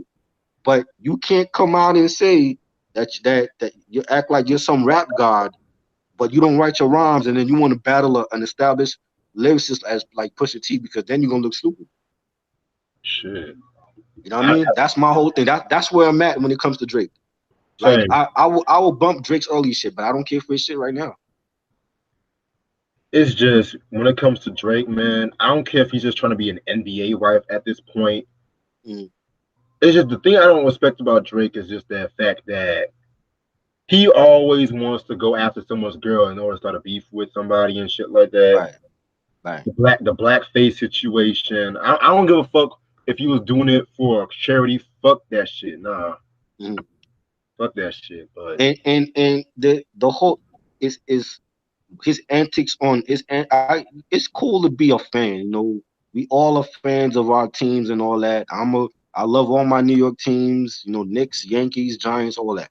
mm-hmm. But the his antics in the finals is taken away from the actual game, because all the media It's on is him. is is all it's all about Drake versus the Warriors. It's supposed to be about the Raptors versus Golden State, not Drake versus Golden State. You know what I'm Exactly. saying? And I feel like his antics is taken away from that. He's showing off. Right. It's like the whole shit with Aisha Curry now. It's just kind of on some dead ass shit. I'm Mm, just sick and tired. I have nothing against Aisha Curry, but I'm sick and tired of niggas over emphasizing what she says and shit. right. Talk, and then all of a sudden here comes Mr. Greatest rapper of all time coming up here talking about I'm just trying to be cute to your wife and shit. I'm just trying to tell your wife she's beautiful and shit. Like the fuck out of here. So what will happen now if Draymond or DeMarcus Cousins go up to him after the game and punch him in his face? Then what? Who knows? Then what? Shit. You know. That's why you the fan, you stay in the fan on the sideline and let the players do what they do. That's what they get paid the big bucks for. You're not Kevin Exactly. Durant. You're not Steph Curry. Exactly. You know. Shit. He just mad because Rihanna can't give him none. He just mad because Rihanna can't give him none. That's But why. what would be fucked up, and I can see it happening, is he doing all these stupid antics now, and Raptors lose, and then everybody gonna turn on him. Like, it's Drake's fault that we lost. Blame Drake. Then he's gonna make another song about called NBA Young Stars or some shit. Yeah. Yeah, when he was dating Serena Williams, and when she lost the was it Wimbledon, she lost, and Yeah. they were mad at him. Oh, blame Drake because she lost the Wimbledon. So it's like you a fan. Like, stay. The NBA put these rules in place for a reason. You the fan. You stay on the sideline. Don't get up in nobody's face, because when they punch you out on national TV, you gonna look bad. You know what I'm saying? I can see it happening too. So Wait, he did it Serena Williams? Yeah, he was dating Serena a couple years ago Didn't Common before she got married to the dude and had the baby. didn't Common date Serena Williams too? Yeah, Common dated her too. See, he's always doing it after his wife and girls, man. That's the fucking shit I'm talking about right there. Jamie Foxx dated her too. Serena got around, yo. Cause she got that fucking pussy, yo. That's Yeah. cause you be seeing her when she be tennising and shit like that. Yeah. I watch it for Serena, man. Serena's gorgeous. I be like, yeah. Sure. I have a threesome with both sisters. I don't give a fuck. You know. Man, you know what kind of made me mad? I was at the library today. I just had a bad day. I didn't eat no breakfast today, and we have to move some books to the shelves. Then she's gonna tell us, okay, now I'll take the books out the shelves and put it in the cart. I'm like, then why you gotta put them in the shelves in the first place today? Then I saw this fucking book called Understanding the Black Woman's Anger, and I'm just like, okay, I'm just sick and tired of everyone always trying to make it seem like the black woman being angry is a bad thing. Right. But y'all don't get mad when the white woman gets angry. But y'all want to get mad when a black woman gets angry. It's not that she's angry, it's just that she's been through a lot of shit. You know? Right. Then I was trying to eat something at Cookout, waiting for the bus to come. These fucking birds were just around me trying to attack me and shit like that. So I kind of backhand one bird. Next you know, I was walking to the bus stop. Bird's gonna poke me on my head like a couple times and shit. I'm like, what the fuck is this? A fucking cartoon or some shit? What the fuck is this, Elmer Fudd? And it was like the bird was like literally right in front of my face and shit. I had to backhand that bird. I like nature, but still, it's just. Then, next thing you know, my account got hacked. Oh man. Yeah. Which one? Huh? Which one? Bank. Oh wow. Yeah, but I handled that shit, but yeah, it's just good. A bad day. Like one thing led to another and shit like that, and so the highlight was this YouTube thing. Yeah. Yeah. Without. Well, I never thought birds could attack people like that in real life, though. On some real shit. What kind of bird was it? I think it was. Damn, what kind of bird was it? I know it was not a cardinal. It was just like one of them. I think woodpeckers. I don't know. Yeah. I'm not a bird person like that. I remember when I was little, me and a couple of friends, we all used to throw rocks at these geese when I was little and shit. We be chasing the geese and shit. So one time, we let the fastest nigga, he was like, he started scaring the geese. All of a sudden, the geese started shitting on his head. Oh, shit. Oh, shit, man. And then, me being the savage I was, the geese almost bit my leg, so I threw rocks at the geese. Oh, man. Yeah. Kids, don't ever throw rocks at geese.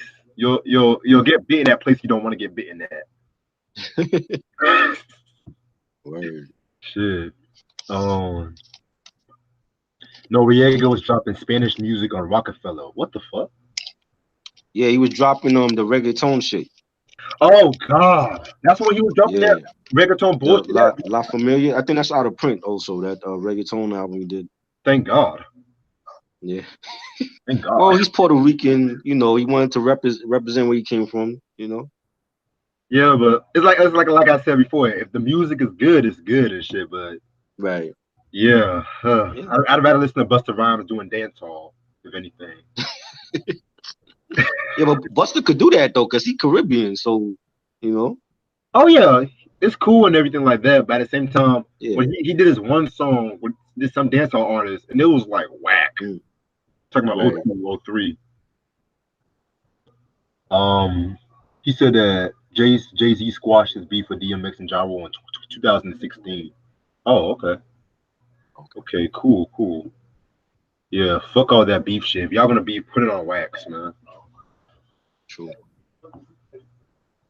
Gabe said, I like Minority Report, dope song. I highly agree with you, man. Highly agree. That was dope, yeah. That was good. Yeah. Eric Johnson said, oh, Kanye is lost in the Twilight Zone. Shit. He's in the Kardashian lab right now. Fuck. Oh, Lord. He already got 4 babies from the girl and shit. It's like every year Kim Kardashian just gets pregnant. I don't know. But you know why she doing that? She trying to keep up with Beyonce because she don't want to, like her star depends on everything that she doing on social media. Exactly. So if Beyonce announced that she having a kid, Kim Kardashian, let's go. We got to get another kid. She's managed to squeeze out her 15 minutes of fame into like 10 years already. Exactly. Why is she so popular? Like for making a sex tape? I don't understand. Now she's trying to be. Now she's trying to follow daddy's footsteps. Now trying to be a fucking. Yeah. Trying to be a fucking Oh lawyer. Lord. I'd rather stay in jail than if you're gonna represent me. Shit. I'd rather stay in jail. Kim Kardashian, a lawyer. Yeah. That's gonna be a reality show in the future. Oh yeah. He's gonna I make see that it coming. reality show. That'll be on season 15 of the Kardashians. Oh yeah. Her first major case. Shit. OJ went crazy and killed another white woman. And she representing him. Just like Daddy. She representing OJ and shit. Just like daddy, come home. Ah, shit. Okay, yes, Deb, this album is better than The Beautiful Struggle. Oh yeah, you do. Y'all shit on Beautiful Struggle. I liked it. I thought it was a dope Tyler album. I just You didn't like it? The thing with Tyler, when you try to do the commercial thing, it don't work for some artists. I think that's in his case. I like Talib and Mos Def when they're doing socially conscious political rap. Exactly. I don't care for them when they, especially Talib, when he tries to do the mainstream shit. They don't fit him. This nigga collaborated with Gucci Mane too. Oh Lord. Yeah. Like I don't want to hear shit like that from him. That's not him. Yeah. When has Gucci Mane ever been like socially conscious? You know what I'm saying? So this nigga have an ice cream cone tattoo on his face. Like, come on. Only songs, only albums from Tyler I fuck with: Reflection Eternal, Quality, right. Liberation, and Eardrum. Everything else, especially that. He has a bad discography, man. That Gutter Rainbows album. Oh my. Yeah. I didn't hear that one. Yeah. A lot of them I skipped over. Eardrum, Gutter Rainbows. I didn't hear that shit. Eardrum is good. I gotta hear that. Yeah, it's good though. He had this one song he did with UGK and shit. Right. That was actually fire. I haven't heard an album from Talib since 2014 when the Gravitas album came out. The what album? Is it? Am I saying it right? Gravitas? Gravitas? I don't. Man, yeah, that joint. I ain't even bother listening to that crap, man. I heard it was bad. I ain't even bother listening to that shit. It's been a minute, man. Shit. Yeah, Ashley said she saw that Al Sharpton video too. Oh Lord. I think that video was old, man. That's a little crap. I almost forgot about that. I remember seeing that when I was a little boy, and they had that shit on the news and shit. I'm like, wow. Yo, nigga really threw him off the chair. I'm just surprised the nigga went down so fucking fast. Shit. And it's like his ass was like splat. It's like I heard a splat when he just fell. Yeah. No, but Morton Downey Joe, I was watching his show was fucking crazy as hell, man. Yeah. Definitely. Like if it wasn't him, there would be no Jerry Springer, Steve Wilkos, all that crap, man. Richard Bay. You said what? Richard Bay. Oh yeah. Oh. I heard about that too. Oh yeah. He was crazy on that. They used to do crazy shit on that show. For real. Shit. Graffiti said, did you watch When They See Us? You know, a lot of people have been mentioning that, but I gotta prepare myself to watch that on some real shit. Oh, Us, the movie? No, the Netflix movie about the Central Park 5. Nah, I didn't see that joint. Yeah. Because it's talking about how these I know Vlad did an interview with them, but I didn't watch it though. Yeah. It was Yeah, about how they all them got accused of rape, but there was no evidence, and they threw them to prison. right. And they went to they went to prison for a long time for that. Yeah, but Donald Trump, I think he financed the cops and shit like that or some shit. Oh Lord. Mind you, this was back in '89, folks. Right. This is Yep. this is y'all president now. Yep. Mind you. Mm. Yeah, Eric, the great album, Danger Mouse. I think it was Danger Mouse who Yeah. sampled a lot of Beatles songs. He used the acapellas from the Black Album and shit. It's very dope album, very dope. Yeah. Then that's when everybody wanted to do the Black Album remixes and Right. shit. It got kind of corny after a while, you know. Right. Shit. Um, Eric said, "Damn, she got that Cardi B." But I was talking about Beyonce's breast. Cardi B. Shit. Yo, who would you rather buy an album from, Cardi B or Ashanti? Ashante, just because of her body. I like the way she looked, but she can't sing to me. Shit, I'll just get her. Cardi B. People like Cardi B because of her attitude in her mouth. Like she's savage. So For real. that's what they're drawn to. But I mean, other than that, is like I don't see Cardi B being here for like 10 years still doing rap. You know what I mean? 'Cause she says she's tired of hip hop. She's tired of hip hop at the moment. Huh? Right. Like that ass though. I'm not gonna front. Invasion of Privacy has some. It was pretty good for a debut album. It was alright,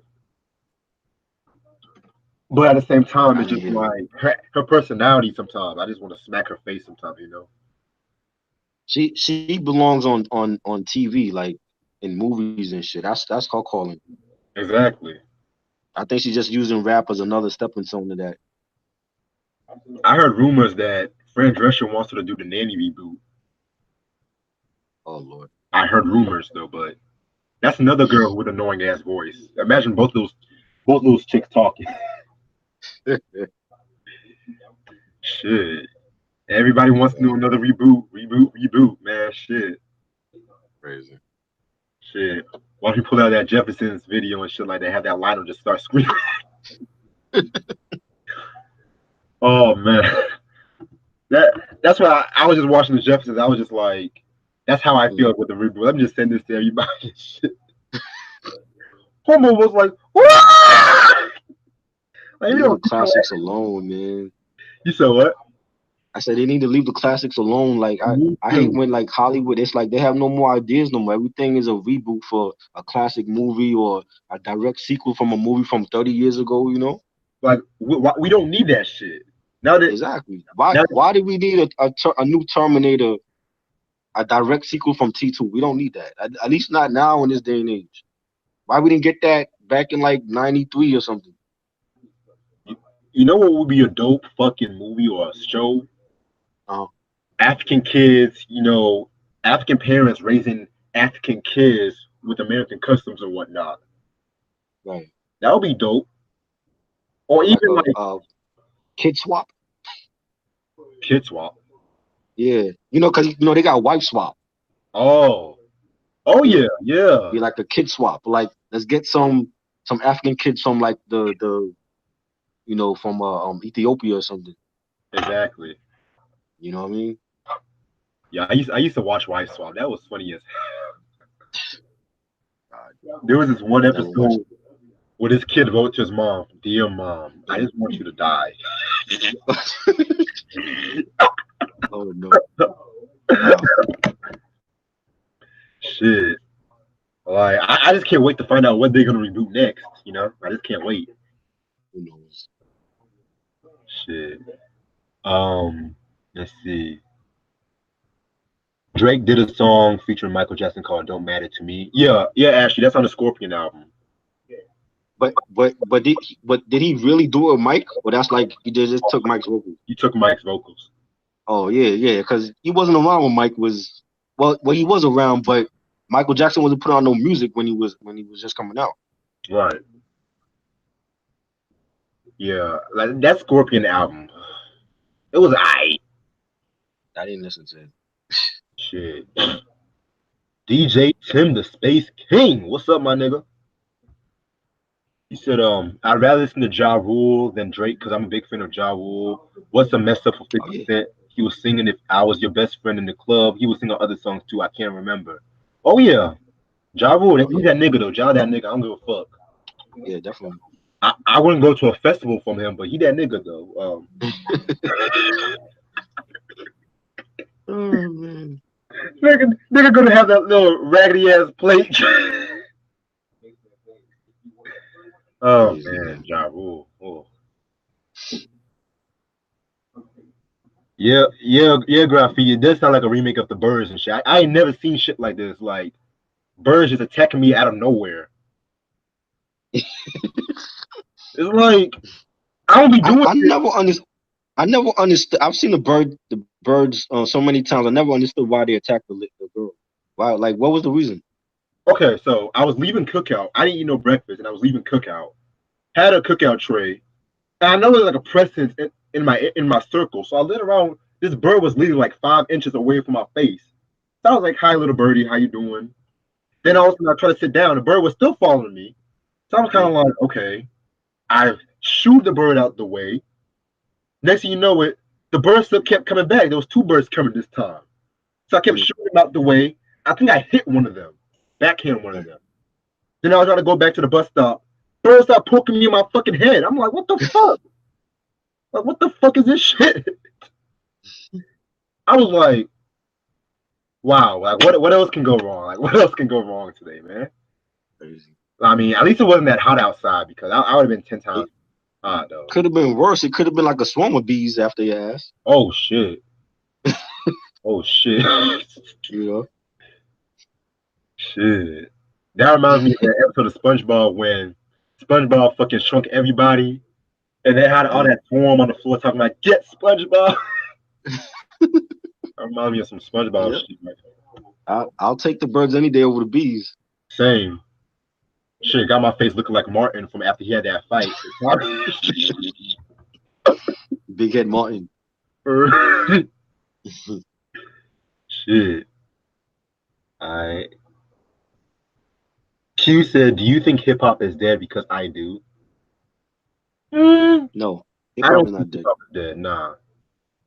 I think there's a nice balance. I think, for the young generation, you got your Cardi B's and your Drakes, you got your Domingos, Little Yachty, and then you got the underground independent artists like Griselda and Little Ito, Crime Apple. I think it's a nice balance. I feel you though because it's like 2015, that year alone in hip hop was a dope year. Right, Kendrick right, Lamar, like To Pimp a Butterfly, right, Vince Staples, Summer of '06. I mean, right, a lot of like grown hip hop, like 2015, even 2016 as well. right. It's like I, the I, main. I think I mean I think there was always a balance. I just feel like there was being I think social media helped a lot of the underground heads and the indie artists. Like in the '90s, we didn't have that, so it was like if you was underground, chances are a lot of motherfuckers like the regular household they never heard of a Tyler Quali or the Bush Babies and artists like that. But I feel Right. like social media they helped a lot of the underground artists. And if I was a teenager coming up in this day and time, I probably would be listening to like a Migos or a Young Thug, as well as my underground hip hop because I always had a balance when it came to music. So I was always into like pop radio, the soft rock and R&B, and then in the '80s it was like rap was still in its infancy stages. So it wasn't Right. a lot of artists like how it is now. It was only like five artists you could count on one hand. But it was Yeah. always that balance. You know what I'm saying? I feel like now it's especially now it's better for like the indie and underground artists. So that's Oh it's yeah. always I think it's always been a balance.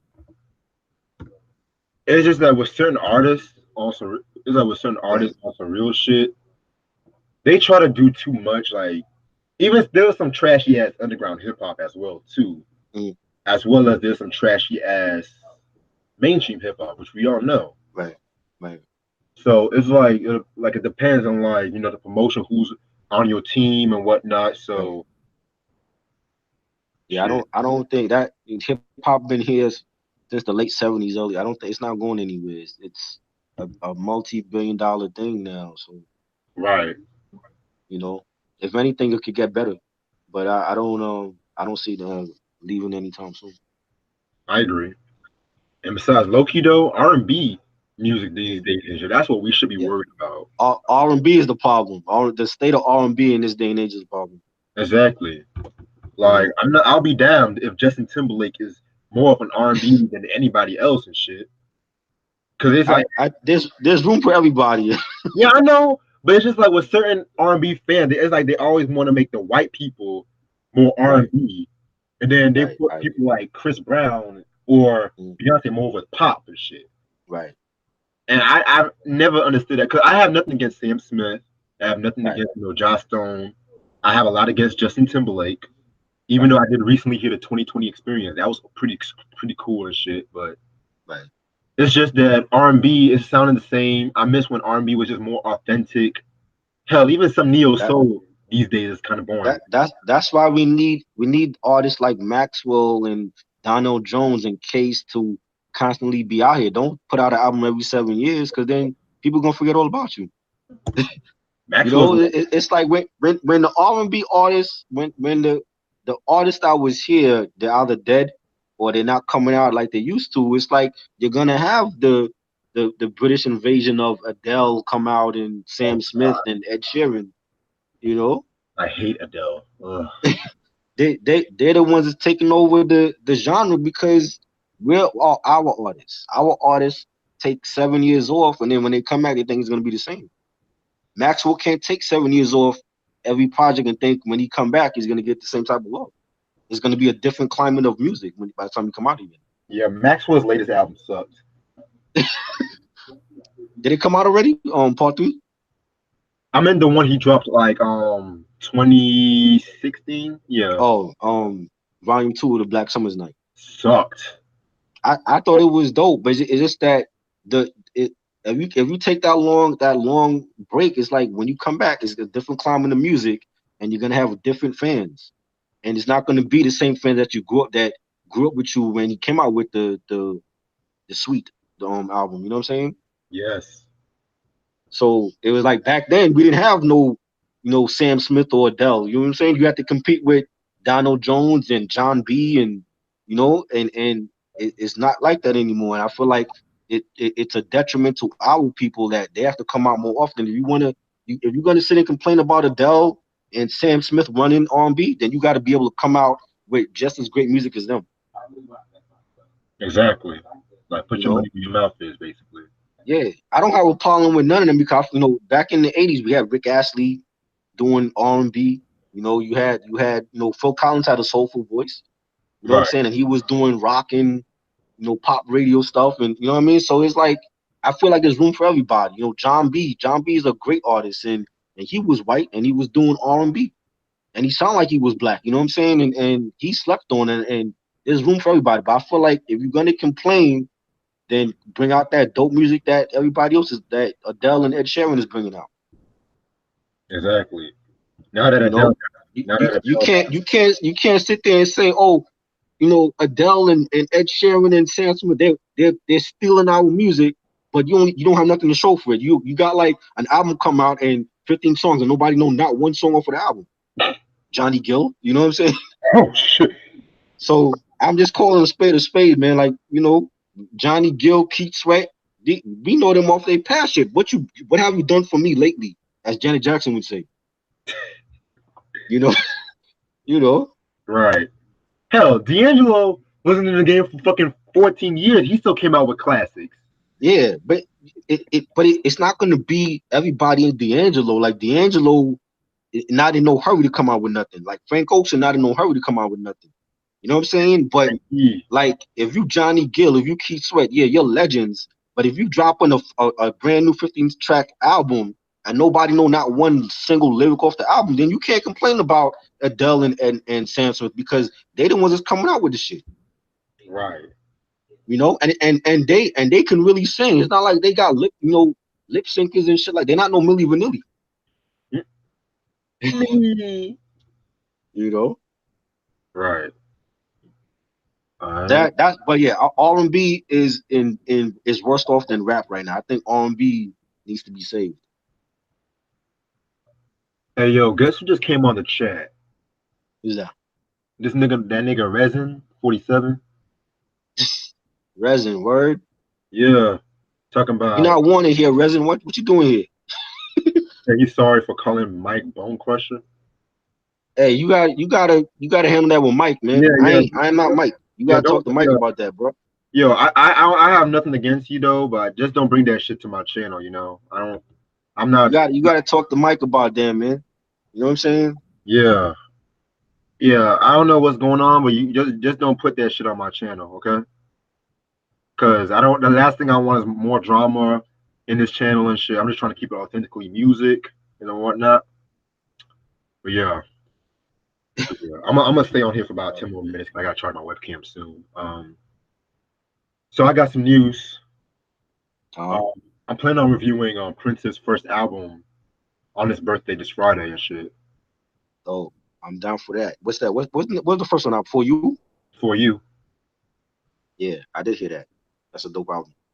Oh yeah, and I think I might just start reviewing the newer albums possibly later on Right. this month, like '96 up to 2016. God help me, but um, I'm just gonna get the Lil Zane review out the way possibly this Wednesday or Thursday. Gonna get that shit out the Oh way. wow. Yep, and an artist I'll never review. That's gonna be a fun little list. So um, I still am aiming to do American Gangster this Sunday. Um, Still want to do that this Sunday and shit. American Gangster. Yeah, Yeah, yeah, no doubt. Yeah, and that's an album that I got my thoughts on too. So right. yeah. Also, Mhm. this finally came in the mail. Oh, Yep. So classic. expect the Leo reviews That's dope. sometime later on this month as well. Did you pay like a lot of money? Because I know it's like $40 online. I only paid like about $8. Oh wow, $8. That's a Yeah. steal.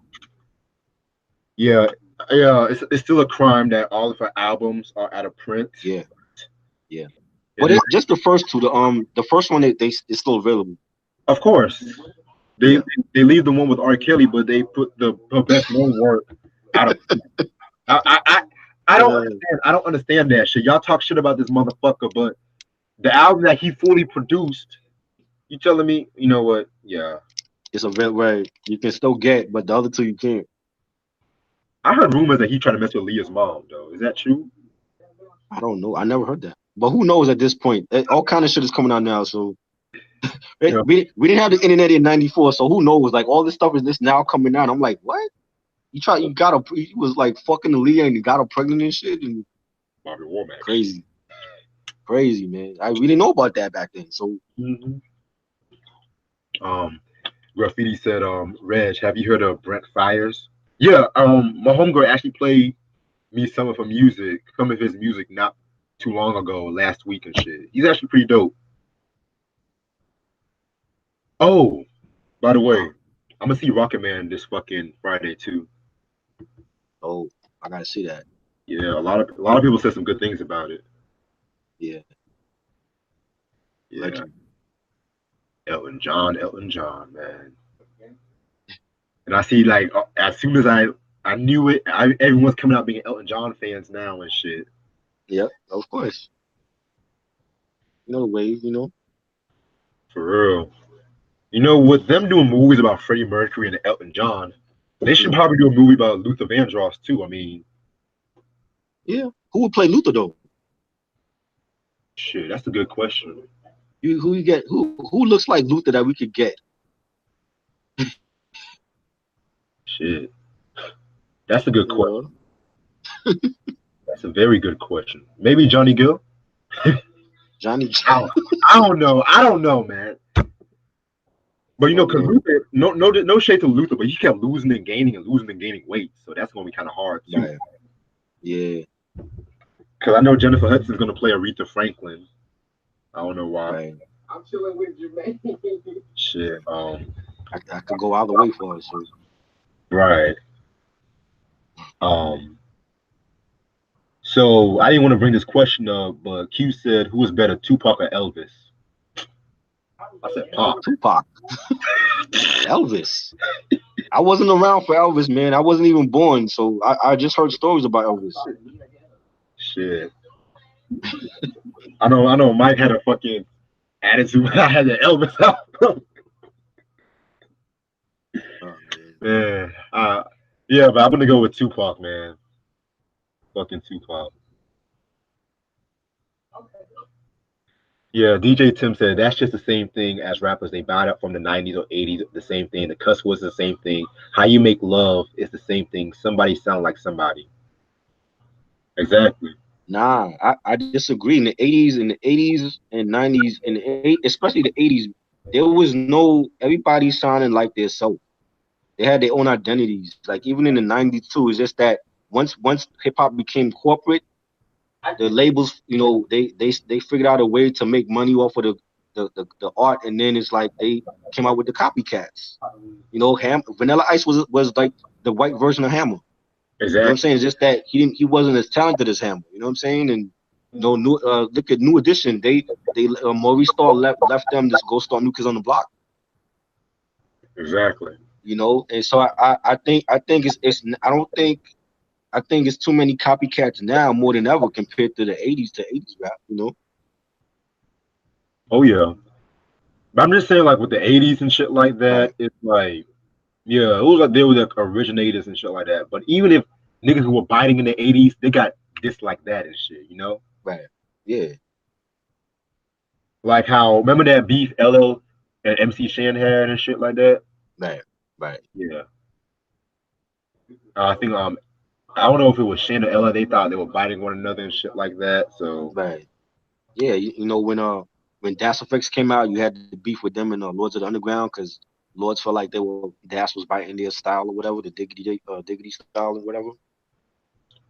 hell You yeah, know, but I never felt like that. I felt like Lords had their style and Das Effects had their style. exactly. Like You know, Lords were more grimier at times. right, That that right. that's effects. They were grimy when we got into like the straight up sweat side. But at the same time, it wasn't like okay, like I'm gonna punch you in your face kind of music and shit. Yeah, Shit, I need to get my they hands they on were more in the Tims and hoodie type of subway violence of the 90s. exactly. For real. I need to get that Dead Serious album though. Like the first three albums I need to Yeah, get. man, classic album. Shit. Um Deb said, "Do you ever hear Ja Rule Pain Is Love 2 album?" I did not, and I don't even want to hear it. I heard it on Dat Piff when it came out because he had went to jail when he had went to jail and then they put it on Dat Piff like it didn't get like a widespread release or whatever. Exactly. Yeah, I heard bad things about it too. Yeah, it didn't live up to part one. It wasn't good. Mm. And I didn't even like part one. Part one was cool, but Mm, it's too R&B influence for me. right, right. I Shit. thought it was dope. Yeah, I feel you. Eric said he's about to listen to Shock of the Hour. Okay. Dope. That Dope. was a dope album by MC Run. Yeah. Too bad the albums are expensive as fuck now, though. Oh yeah, Wet my whistle. You like a Midnight Star? yeah. Dope group, man. You Yeah. know, I was definitely thinking about slept on.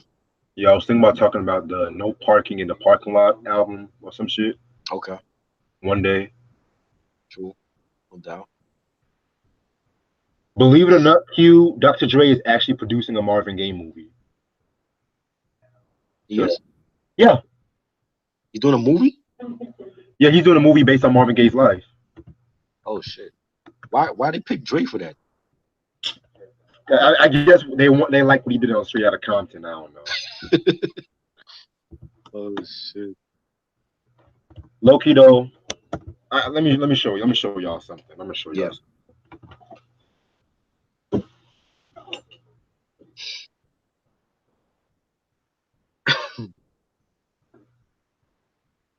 If they low key base the movie off this book right here, then Uh, I won't have a problem with it. right. Like, yeah, this book right here, he's talking about all of his life and shit. A lot of interesting facts I never knew. Is that the autobiography? No, it's actually, the first Marvin Gaye biography by David Ritz and shit. It's not the Oh, autobiography, but they just oh, put out okay. interviews from him and whatnot. Yeah. Came out in 1986. Yeah. Oh wow. Oh, Damn. Okay. I thought it was like in the mid 2000s or some shit, but I never knew it was that old. Okay. Not only do we entertain, we educate and speak your clout. So, right, for real. all right. But yeah, so stay tuned on that. Okay. Wasn't around for him, but two. But I heard he was a racist in the Fat Frog final years of his life. Q. Who you talking about, Q? Elvis? Shit. I think you're talking about Elvis. Oh, Elvis. Yeah. Now I know for a fact Elvis was not racist, but yeah, he was fat. But who knows if people are racist or not these days? Right, Niggas didn't know Donald Trump was racist at first, so right. but yeah. Thanks for seeing. Residents at the word, yo, thanks for seeing my vision. We can only bounce up from here on out. Peace. All Well, right, bro. well, peace, man. It has nothing to do with me, but okay. Eric said that's a nice book. Oh, you read this book before, Eric?